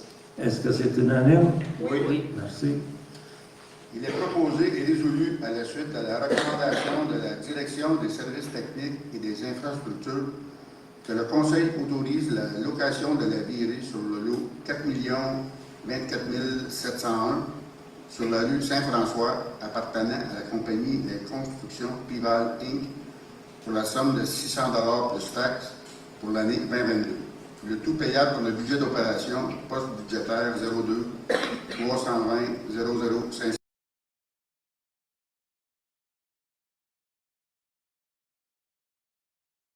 Proposition, résolution. Il est proposé et résolu à la suite de la recommandation de la Direction du service technique et des infrastructures d'octroyer le contrat de fourniture et de livraison de sel de déclassage pré-traité pour la saison 21-22, 22-23, 23-24 au plus bas soumissionnaire conforme, soit l'entreprise Compass Mineral Canada Corp. Au prix de 96,33 la tonne métrique, avant toute taxe applicable, et ce pour une quantité maximale de 2500 tonnes métriques.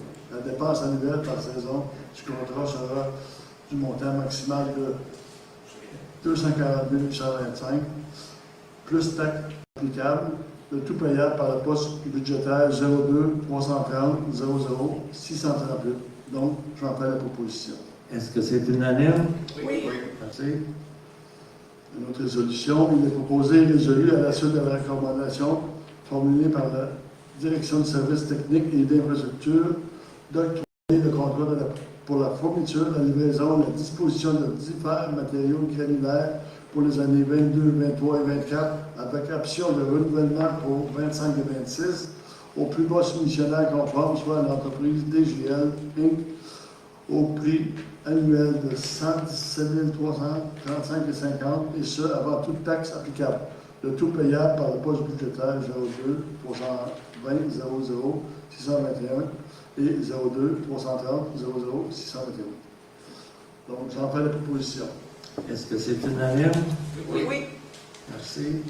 Il est proposé et résolu de rejeter les 2 soumissions reçues pour des services de nettoyage et de vidange de puisards, station de pompage, regard, conduite et réservoir d'égout, ainsi que le nettoyage de chambres et de boîtiers de vannes, incluant le transport et la disposition des résidus pour les années 2022, 2023, 2024, incluant des options de renouvellement pour les années 2025 et 2026. Alors, j'en fais la proposition.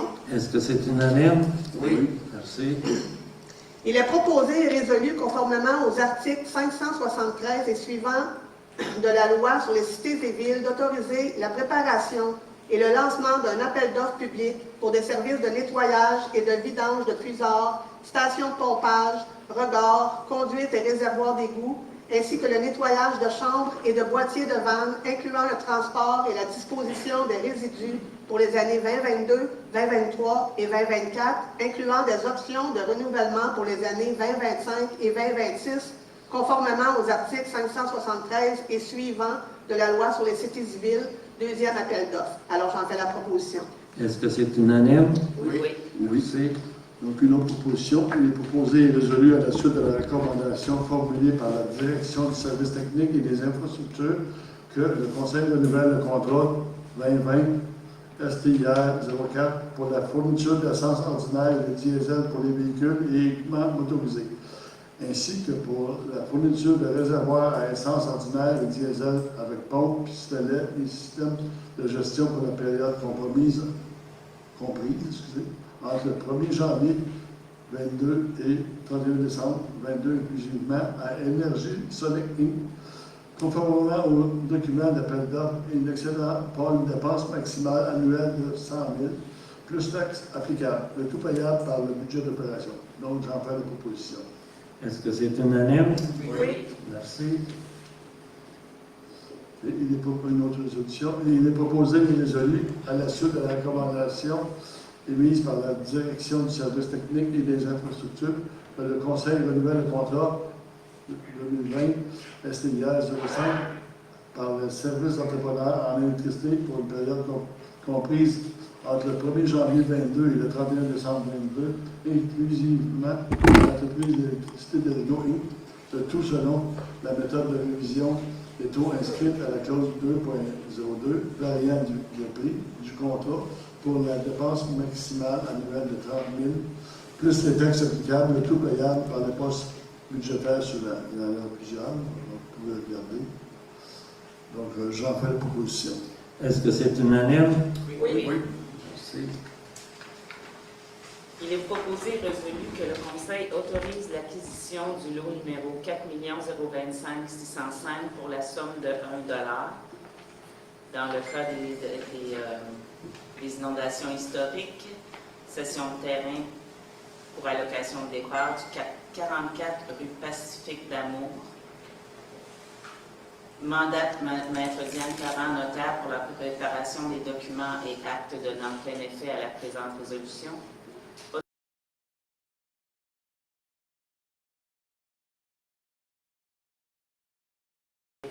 Le maire suppléant, ainsi que le greffier de la ville ou, en son absence ou incapacité à agir, le greffier adjoint, s'engage, advenant la vente, à remettre au ministère de la Sécurité publique le montant reçu de la vente du ou des lots acquis par le présent. Le tout payable par la ville et remboursable par le ministère de la Sécurité publique. Les frais de quittance, s'il y a lieu, sont aux frais du propriétaire. J'en fais la proposition. Est-ce que c'est unanime? Oui. OK. Dérogation mineure. Le maire explique la demande de dérogation mineure pour l'immeuble situé au 9 de la rue Saint-Viateur sur le lot 3 608 126 en zone H172 afin de permettre la construction d'un garage non attenant d'une hauteur maximale permise de 7,62 mètres alors que le tableau des usages bâtiments, construction et équipements accessoires autorisés pour le groupe Habitation du règlement de zonage numéro 215-2010 tel qu'amendé précise que pour un garage non attenant, la hauteur maximale mesurée du niveau moyen du sol au fait du toit ne doit pas dépasser 6,10 mètres à l'article 6.2.2.20b. Est-ce qu'il y a des commentaires dans l'audience au sujet de cette dérogation? Merci. Madame Camille Prévost, est-ce qu'il y a eu des commentaires? Est-ce qu'on a reçu des commentaires par écrit avant la séance? On a reçu un commentaire sous forme de question de la part de Mme Marleau. Elle demandait à Luc Boyer de lui confirmer si le garage en question répond également au point 6.2.4.1.1 du règlement. Donc, M. Boyer lui répond que la demande est conforme à la réglementation, à l'exception du point 6.2.2.20b, qui porte sur la hauteur du garage non attenant et qui fait l'objet de la demande de dérogation. Mme Marleau lui demande aussi, est-ce que la hauteur ne doit jamais excéder celle du bâtiment principal? M. Boyer répond effectivement. Elle demande ensuite, est-ce que le garage ne doit servir qu'à ranger des véhicules de promenade à usage domestique et à entreposer des objets et équipements d'utilisation courante pour l'usage principal? M. Boyer répond que oui. Ensuite, elle demande, est-ce que le garage peut servir à une activité commerciale? Il répond, pas d'activité commerciale. Ensuite, elle demande, est-ce que la hauteur maximale de toute porte de garage située dans le périmètre d'urbanisation est limitée à 2,7 mètres? M. Boyer répond que oui. Donc, voilà les questions. Merci, Mme Prévost. Donc, il est proposé et résolu que le Conseil approuve la demande de dérogation mineure afin de déroger à l'article 6.2.2.20b intitulé « Tableau des usages, bâtiments, constructions et équipements accessoires autorisés pour le groupe Habitation » du règlement de zonage numéro 275-2010, tel qu'amendé pour permettre la construction d'un garage non attenant à une habitation unifamiliale d'une hauteur supérieure à ce qui est prévu dans la réglementation à la condition que le fait du garage non attenant ne dépasse pas le fait du garage attenant à l'habitation principale située au 9 de la rue Saint-Viateur, le lot 3 608 126 dans la zone H172. J'en fais la proposition. Est-ce que c'est unanime? Oui. Oui, il y avait juste une question, par exemple, par rapport au questionnement de la dame. La question, c'est pour vous, M. Boyer. Vous avez répondu qu'il n'y aurait pas de travaux commerciaux à l'intérieur. Donc, vous confirmez qu'il n'y aura pas de travaux commerciaux? Pas d'usage commercial, c'est Parfait, merci. D'accord, donc, est-ce que c'est unanime? Oui, une question, M. Merci beaucoup. Attendez, M. Benoît, M. Martin, il y a une question. Une question. Oui. Allez-y, M. Martin.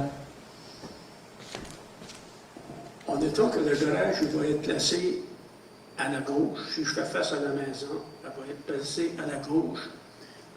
De monsieur, il aurait-tu le droit de faire un deuxième entrée sur le même lot? Il a-tu le droit de le faire? Oui. Il a le droit. Il a le droit parce que le frontage de son terrain est supérieur à 24 mètres. OK. L'autre question, c'est que ça veut dire, je vois dans les photos, en CCU, qu'il y a beaucoup d'heures, ils vont avoir le droit de tout abattre les heures. Si un permis est émis et qu'il est conforme, comme on en a parlé plus tôt, il n'y aura pas de certificat d'autorisation émis, mais les coupes d'arbres seront autorisées pour permettre la construction du garage. OK. Merci. Merci, M. Martin. Est-ce qu'on est encore à l'étape unanime? Oui. Oui. Merci beaucoup.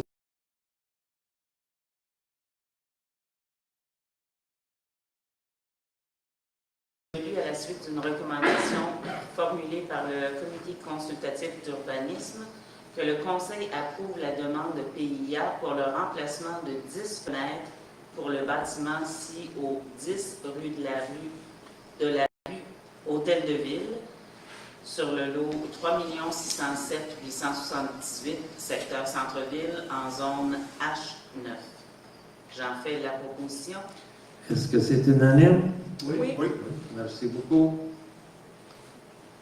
On est déjà rendu à la deuxième période de questions à Louis aux citoyens.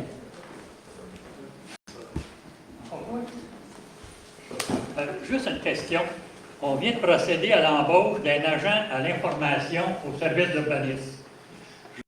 Je me pose la question, quelles vont être les fonctions, vu qu'on a déjà une directrice des communications. On a 2 personnes qui vont chevaucher le même job. Là, c'est marqué agent à l'information au service d'urbanisme. On vient d'engager, là. Oui. Je vais laisser Mme Chevalier répondre à ça, s'il vous plaît. Je vous dirais, c'est vraiment pas le même poste du tout. Donc, le service des communications a sa propre mission et la personne qui est agente à l'information va relever de la direction du service de l'urbanisme. Les tâches particulières, M. Boyer pourrait vous les évoquer. Là.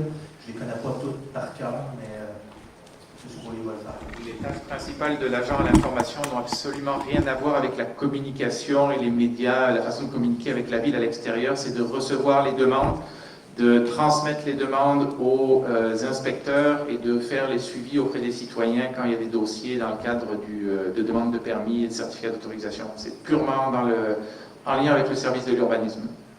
Mais cette personne-là n'a pas de formation d'urbanisme, donc elle ne peut pas me répondre sur les technicalités d'une demande de permis. Madame Roson est une finissante en urbanisme. Ah, OK. Ça va me servir. Merci, M. Marron.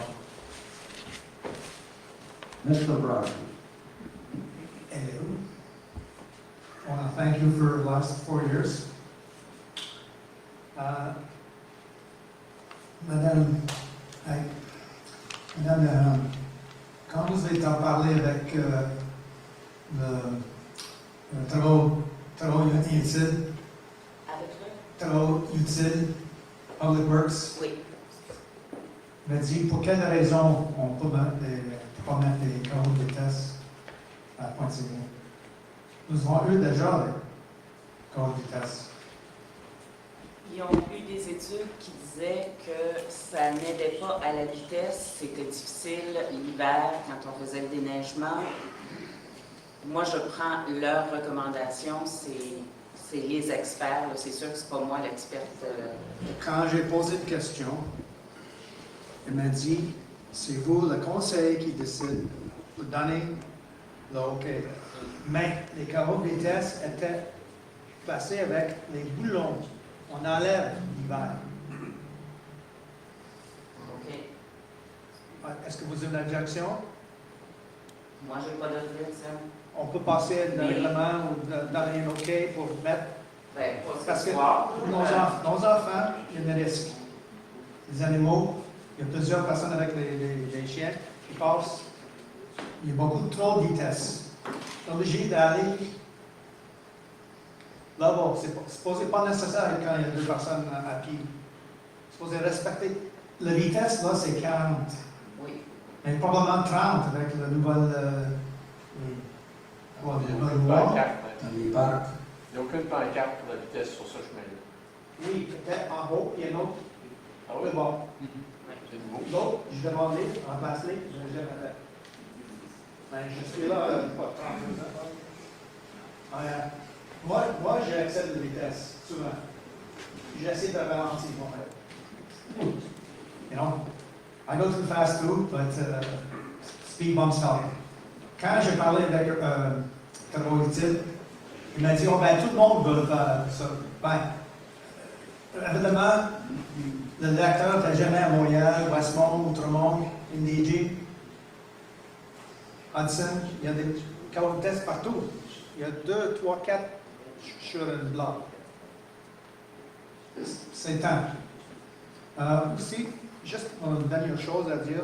Oui, mais monsieur Poirier, si je peux me permettre, nous autres, il nous avait été dit, lors des réunions avec les travaux publics, que quand on mettait un speed bump comme ça, un coup le speed bump passé, les gens écrasaient pour continuer leur chemin et ça devenait encore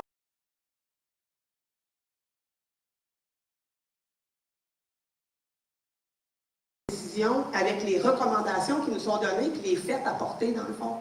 Maintenant, s'il y a un autre fait à apporter pour qu'il dit que non, c'est pas vrai que ça fait ça, c'est pas vrai que les gens après le speed bump accélèrent puis écrasent la pédale, bien là, il faut l'avoir, cette nouvelle idée-là. Mais nous, présentement, c'est pas ce qu'on a pour prendre les décisions. C'est ça qui arrive. La plupart du temps, c'est les bateaux avec les remorques qui passent beaucoup trop vite. Le chemin, c'est pas fait pour 2 véhicules. Okay. C'est impossible pour un grand bateau de passer sans prendre le côté. Ben, c'était comme ça pour des années, 2003, 2004, avant M. Gauthier était conseiller. Okay. Mais là, je peux dire que le rôle de la mairesse, c'est pour gouverner comme art et science,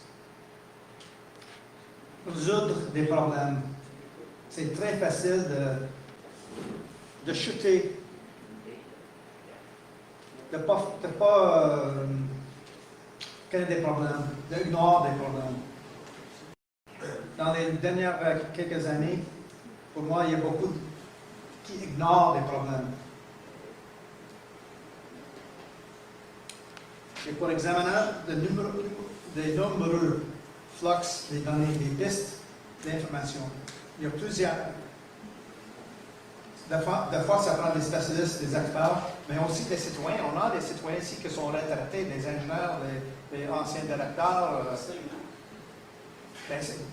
J'ai jamais demandé l'opinion des citoyens. Aujourd'hui, c'est très facile avec un téléphone, un texte. Ça, vous ne savez pas à qui j'ai demandé des... Est-ce que vous avez un téléphone cellulaire? Moi, non. Ben, le problème commence là. J'ai un téléphone chez nous. Pas de téléphone cellulaire. Merci, M. Bradley. Le micro, s'il vous plaît, M. Leroy.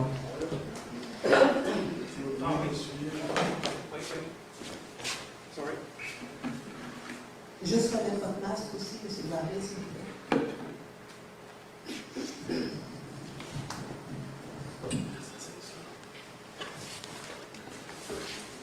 Bonsoir. C'est juste un constat concernant l'ordre du jour qui a été publié sur le web, comparativement à l'ordre du jour qu'on voit là. Ben, c'est pas pareil partout. C'est les points, la ligne partante est là, mais le restant, on l'a pas. Non, c'est ça, c'est comme ça que vous l'avez vu. Oui, puis c'est ça, on a C'est rien. ça, avec le numéro.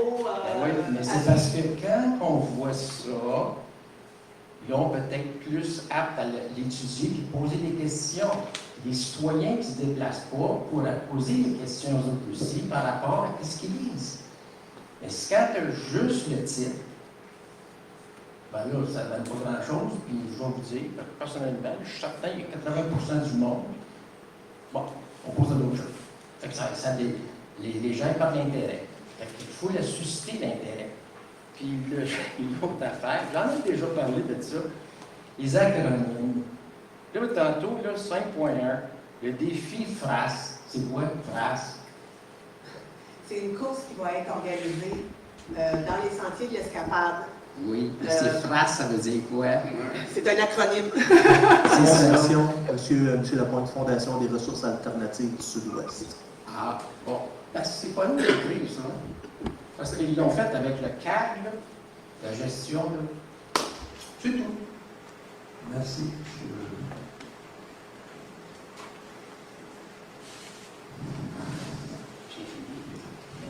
C'est pas mal bon.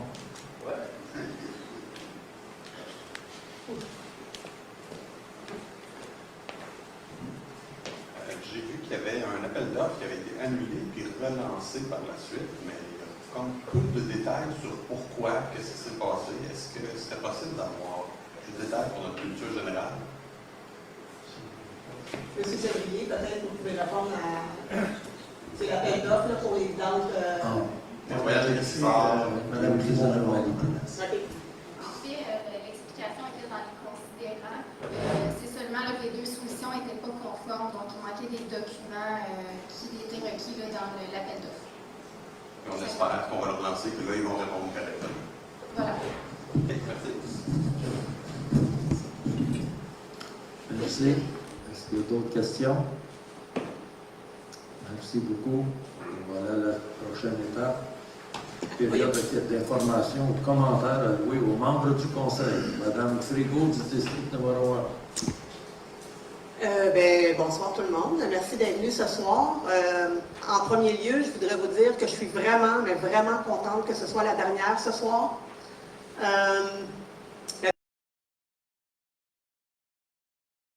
Qui a quand même été très enrichissant dans les connaissances que j'ai pu acquérir. Je ne vous ferai pas un gros discours politique ce soir parce que je vais me garder ça pour mes prochaines publications et mes rencontres avec vous pour les votes du 7 novembre prochain. Je veux juste vous dire merci à tous ceux qui ont cru en moi, qui m'ont soutenu. Merci, M. Martin, de m'avoir soutenu parmi les 4 années que j'ai été au conseil de ville. Ça a été plus facile de passer au travail, je pense. Maintenant, je suis vraiment contente du parcours que j'ai fait. Puis, je pense que chacun des élus ici est content du parcours qu'ils ont fait.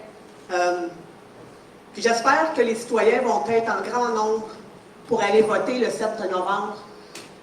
Puis, que ce soit, peu importe la personne qui rentre, que ce soit un mandat fort, pour que la prochaine personne sache dans quelle direction s'en aller. Et je souhaite ardemment que ce soit dans ma direction. Donc, je vous réserve des surprises et continuez à me suivre sur les réseaux sociaux et dans mes rencontres avec vous. Alors, je vous souhaite une belle soirée. Merci, Mme Frigo. Monsieur Martin, district numéro 2. Oui, je vous souhaite le bonsoir. Je veux vous remercier pour les derniers 8 ans que j'ai été sur le conseil ici pour la ville de Rigaud et pour nos citoyens. C'était un plaisir pour travailler avec l'équipe qu'on a. C'est sûr qu'on a des questions qui n'étaient pas d'accord. Ça ne nous fait pas des ennemis. On va dire sur le côté, j'ai mon point de vue. Mme Frigo a son point de vue. Et les autres conseillers ont leur point de vue. Ça, je respecte ça au moins. Puis, on va dire sur le côté, je vais essayer pour un autre 4 ans. On souhaitait que la santé va suivre un autre 4 ans pour servir les citoyens de la ville de Rigaud, puis prendre des intérêts, puis faire avancer la ville d'une manière que, pas juste moi que le vois, que l'ensemble du conseil va le voir. Je vois qu'il y a 3 nouveaux conseillers qui ont été élus, sont en position. Félicitations pour les 3 nouveaux qui vont être sur le conseil. On va dire le 7 novembre, je vais voir si je vais être avec vous. Ça fait, on va laisser la démocratie prendre son œuvre pour voir si je vais être capable de cheminer un autre 4 ans avec vous. Puis je vous remercie beaucoup. Puis on va discuter, comme Mme Chicot a dit, venez voter au grand nombre. C'est très important que le vote sorte par des fois. À Rigaud, on a des misères à passer 50% de la vote populaire, mais je pense que le monde doit passer le mot à vos familles, à vos amis qui viennent voter. Je vous remercie beaucoup tout le monde. Bonsoir. Merci beaucoup, M. Martin. Madame Dehaene, district numéro 3. Oui, alors je vais vous parler un petit peu de ce qui s'est passé au service de l'urbanisme. Nous avons eu au mois de septembre 2 permis pour des installations sanitaires, 3 pour la construction de bâtiments principaux, 14 permis pour des rénovations, réparations, 4 pour la construction de bâtiments accessoires, 3 pour des agrandissements, 3 pour des piscines et 34 pour l'abattage d'arbres. Alors, pour un total de... Je pense qu'il y a eu des petites erreurs dans les prix, mais dans les chiffres, mais pour une valeur totale de 63 permis pour une valeur de 13 325 754. Alors, ça a été vraiment un mois très, très occupé au département. Il n'y a pas d'erreur dans les chiffres. Non, c'est moi qui lisais à la mauvaise place. Il y a une demande de permis au Collège des douanes pour 9 millions. Oui, non, c'est ça. C'est moi qui ai fait une erreur. J'avais sorti... je m'excuse, ça ne sera pas long.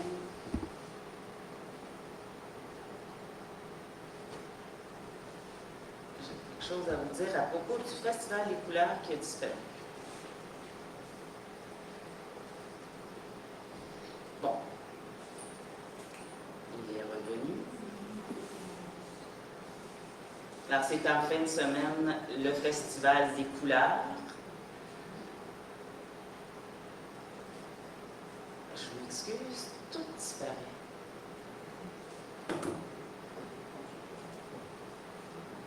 Bon, c'est la 23e édition du Festival des couleurs. J'aimerais prendre quelques instants pour vous lire le communiqué de presse qui a été publié et envoyé à tous les partenaires de cette présente édition.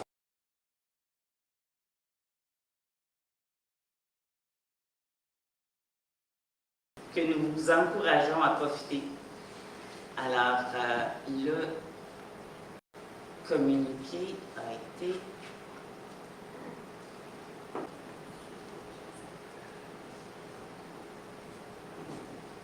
bon. Après une absence d'1 an, le Festival des couleurs de Rigaud revient en force cette année, malgré les enjeux sanitaires de la COVID-19 qui se sont présentés à l'organisation de cette présente édition. Ayant la pleine confiance du conseil d'administration, c'est avec enthousiasme et persévérance que la directrice générale de la corporation, Mme Christiane Lévesque, bien connue sur la scène régionale pour son implication en événementiel, s'est entourée d'une équipe efficace et compétente afin d'organiser la programmation de la 23e édition du Festival d'automne tant attendu de la MRC de Vaudreuil-Soulanges. C'est donc du 9 au 11 octobre 2021 que sera déployé le Festival des couleurs de Rigaud. Étant donné les directives émises par la Santé publique du Québec pour l'organisation de fêtes et de festivals, l'édition 2021 sera moins flamboyante, mais tout aussi divertissante. Le conseil d'administration a choisi cette année d'encourager les talents québécois et d'aider les artistes à reprendre la scène après une année difficile pour notre culture. C'est ainsi que toutes les activités se dérouleront exclusivement au parc Chartier de Lotbinière et dans les sentiers de l'Escapade de Rigaud. Au programme, 6 spectacles d'artistes reconnus sous le grand chapiteau, producteurs agroalimentaires au très réputé marché des saveurs, espace artisan, animation ambulante, espace food truck, rallye dans les sentiers de l'Escapade. Le festival s'associe à 2 organismes communautaires de la région qui seront sur place afin de rencontrer et de sensibiliser les festivaliers à leur cause, le tournant et l'actuel. Le parc Chartier de Lotbinière sera divisé en 4 zones et les organisateurs ont opté pour un système électronique de comptabilisation afin de s'assurer du respect des normes de permis de vie stable. Le site sera accessible par 2 entrées, soit par les rues Pagé ou Boisé des Franciscaines. Le passeport vaccinal est obligatoire pour les personnes de 13 ans et plus et une preuve d'identité sera exigée pour les 16 ans et plus. L'entrée sur le site est fixée à 2 $ par personne âgée de 6 ans et plus et inclut l'accès au spectacle.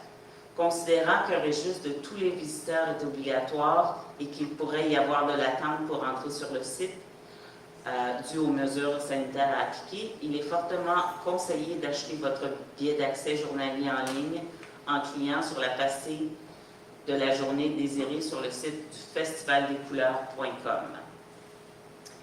À ceci, nous aurons 2 autres activités qui s'ajouteront à la programmation. Le festival d'automne, le marché d'automne, excusez-moi, qui se tiendra le 17 octobre, toujours dans le parc Chartier de Lotbinière, et le marché de Noël le 27 novembre 2021, toujours dans le parc Chartier de Lotbinière. Alors, voici pour le Festival des couleurs. J'espère que vous allez tous y aller au moins une journée, sinon les 3. Et moi aussi, j'aimerais vous remercier pour les 6 dernières années. Et je voudrais remercier tous les membres du conseil également. Et j'espère vous revoir au mois de novembre. Merci, Mme Dohan. Monsieur Boucher du district numéro 4. Bonsoir tout le monde. Information des services récréatifs et communautaires. Début de nos activités libres dès le 15 octobre. C'est le vendredi 15 octobre que débuteront nos activités libres en gymnase, à la piscine et à l'aréna. Voici l'horaire. Bien libre, les vendredis de 19h à 21h et les samedis de 10h à 12h. Patinage libre les samedis de 19h à 20h30. Badminton libre les vendredis de 19h à 21h. Pickleball libre les vendredis de 19h à 21h. Multisport pour les enfants les vendredis de 18h20 à 20h30. Aucune inscription nécessaire, sauf pour les multisports. Halloween. Le 31 octobre, c'est devant l'Hôtel de Ville que les services récréatifs et communautaires, les pompiers et le club Optimiste seront réunis sous la thématique des fantômes pour vous animer et vous distribuer des bonbons à partir de 17h. Abolition des frais de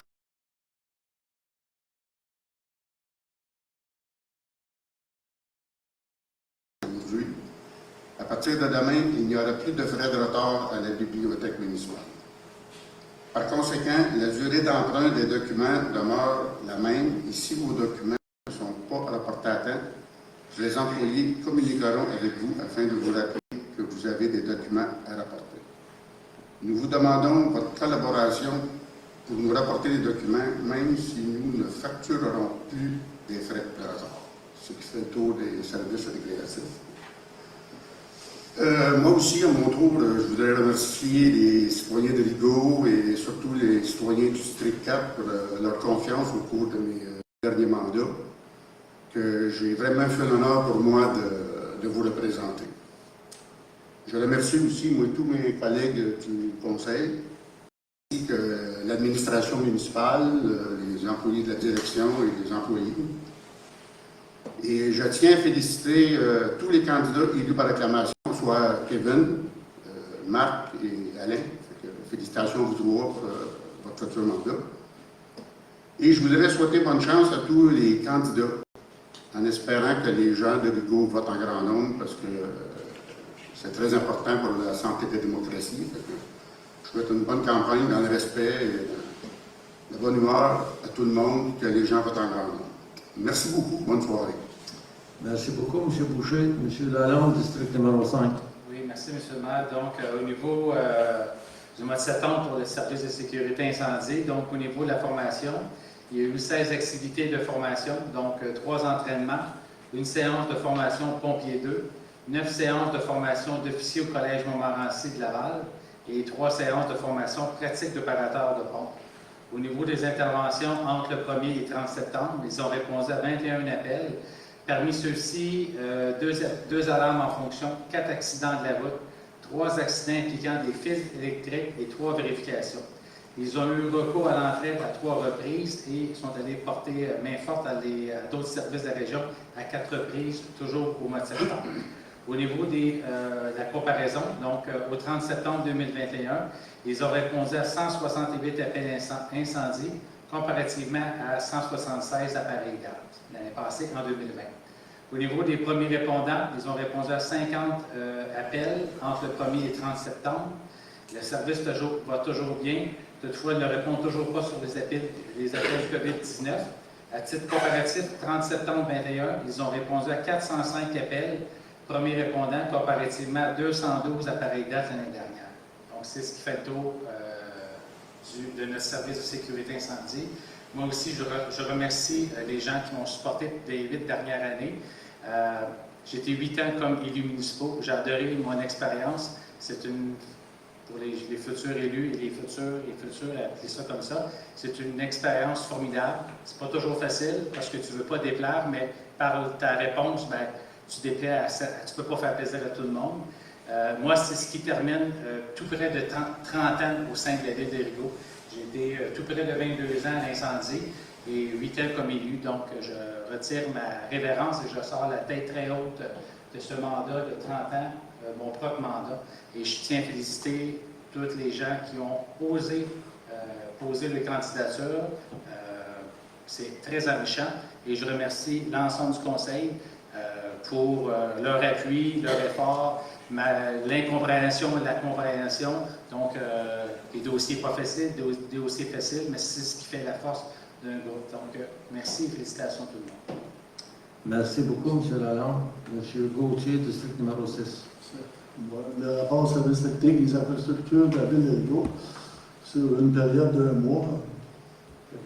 Nombre de total de requêtes reçues entrées dans le système 213.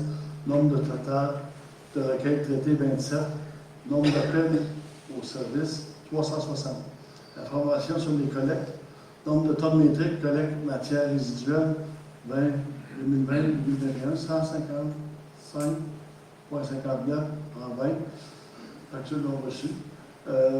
Nombre de tonnes métriques en matière organique en 21, 23 000 tonnes, 23,37 en attente de MRC. Collecte spéciale, aucune. Puis le nombre d'adresses pour les collectes de branches, c'est 87. Envoyé public, l'éclairage, entretien de l'éclairage public, 31 lumières réparées. Travaux de grand pavage, 6,7 km. Travaux de colmatage de pour 40 tonnes d'asphalte ont été posés. Travaux de nettoyage des voies publiques, 2 nettoyages. Travaux de reprofilage de fossés, chemin un courgette, reprofilage des 2 côtés de la rue.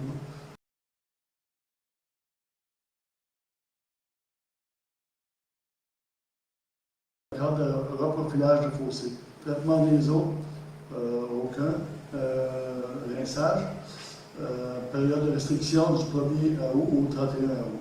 Puis quantité d'eau d'épuration entrée en 2020 versus 2021, 93 de 625 tonnes versus 74 147. Quantité d'eau potable produite en 20 versus 21, 61 600 000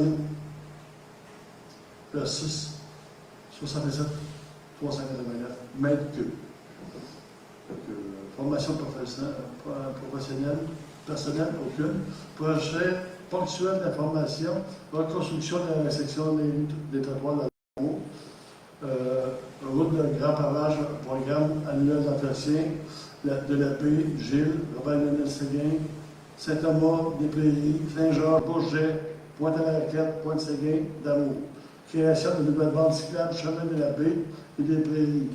Deuxième, traitement écologique des côtés des bordures de trottoir.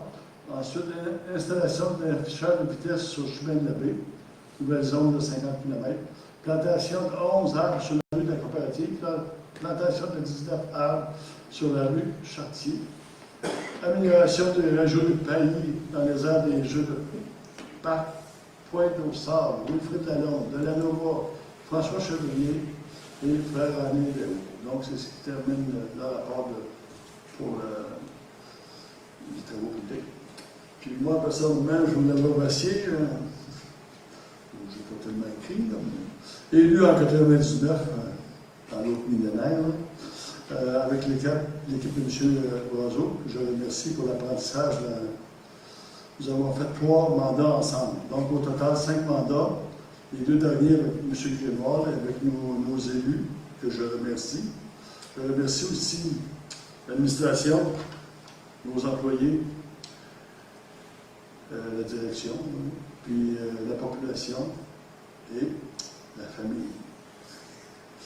Salut, j'ai d'autres passions maintenant. Merci beaucoup, M. Gauthier.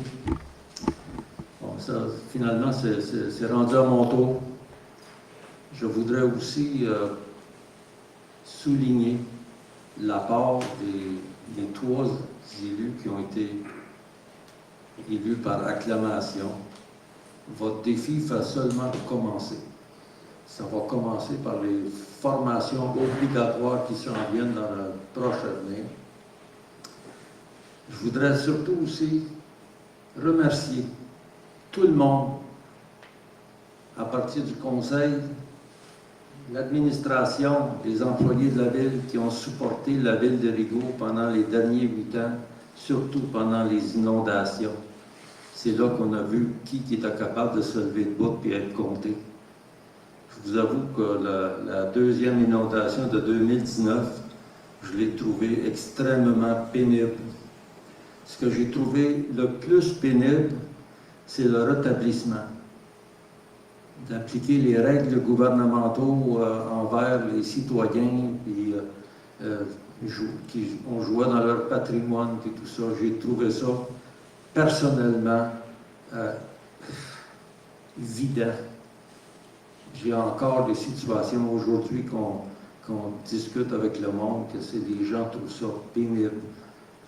Je veux que vous vous rappelez que ces 2 inondations-là ont laissé des égratignures à Rigaud. Okay? Des égratignures. Mais Rigaud est une société énergisante. On se relève. Quand on tombe à terre, on se relève parce qu'on est plusieurs à avoir l'épaule levée. À partir du conseil municipal, les 6 conseillers, le maire, l'administration, tout le monde, il faut se rouler quand il faut se rouler les manches pour aller de l'avant, il y a toujours du monde qui sont présents. Je suis fier d'avoir été votre maire pendant 8 ans. Il y a certaines choses que j'aurais souhaité différentes.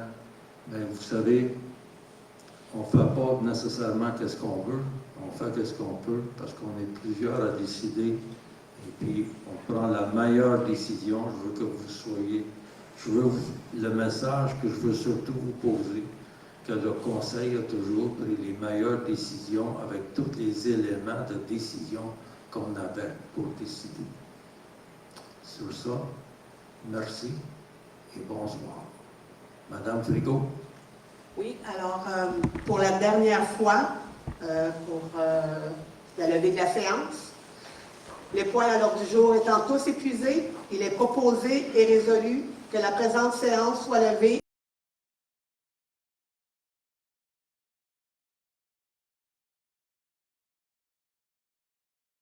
Merci.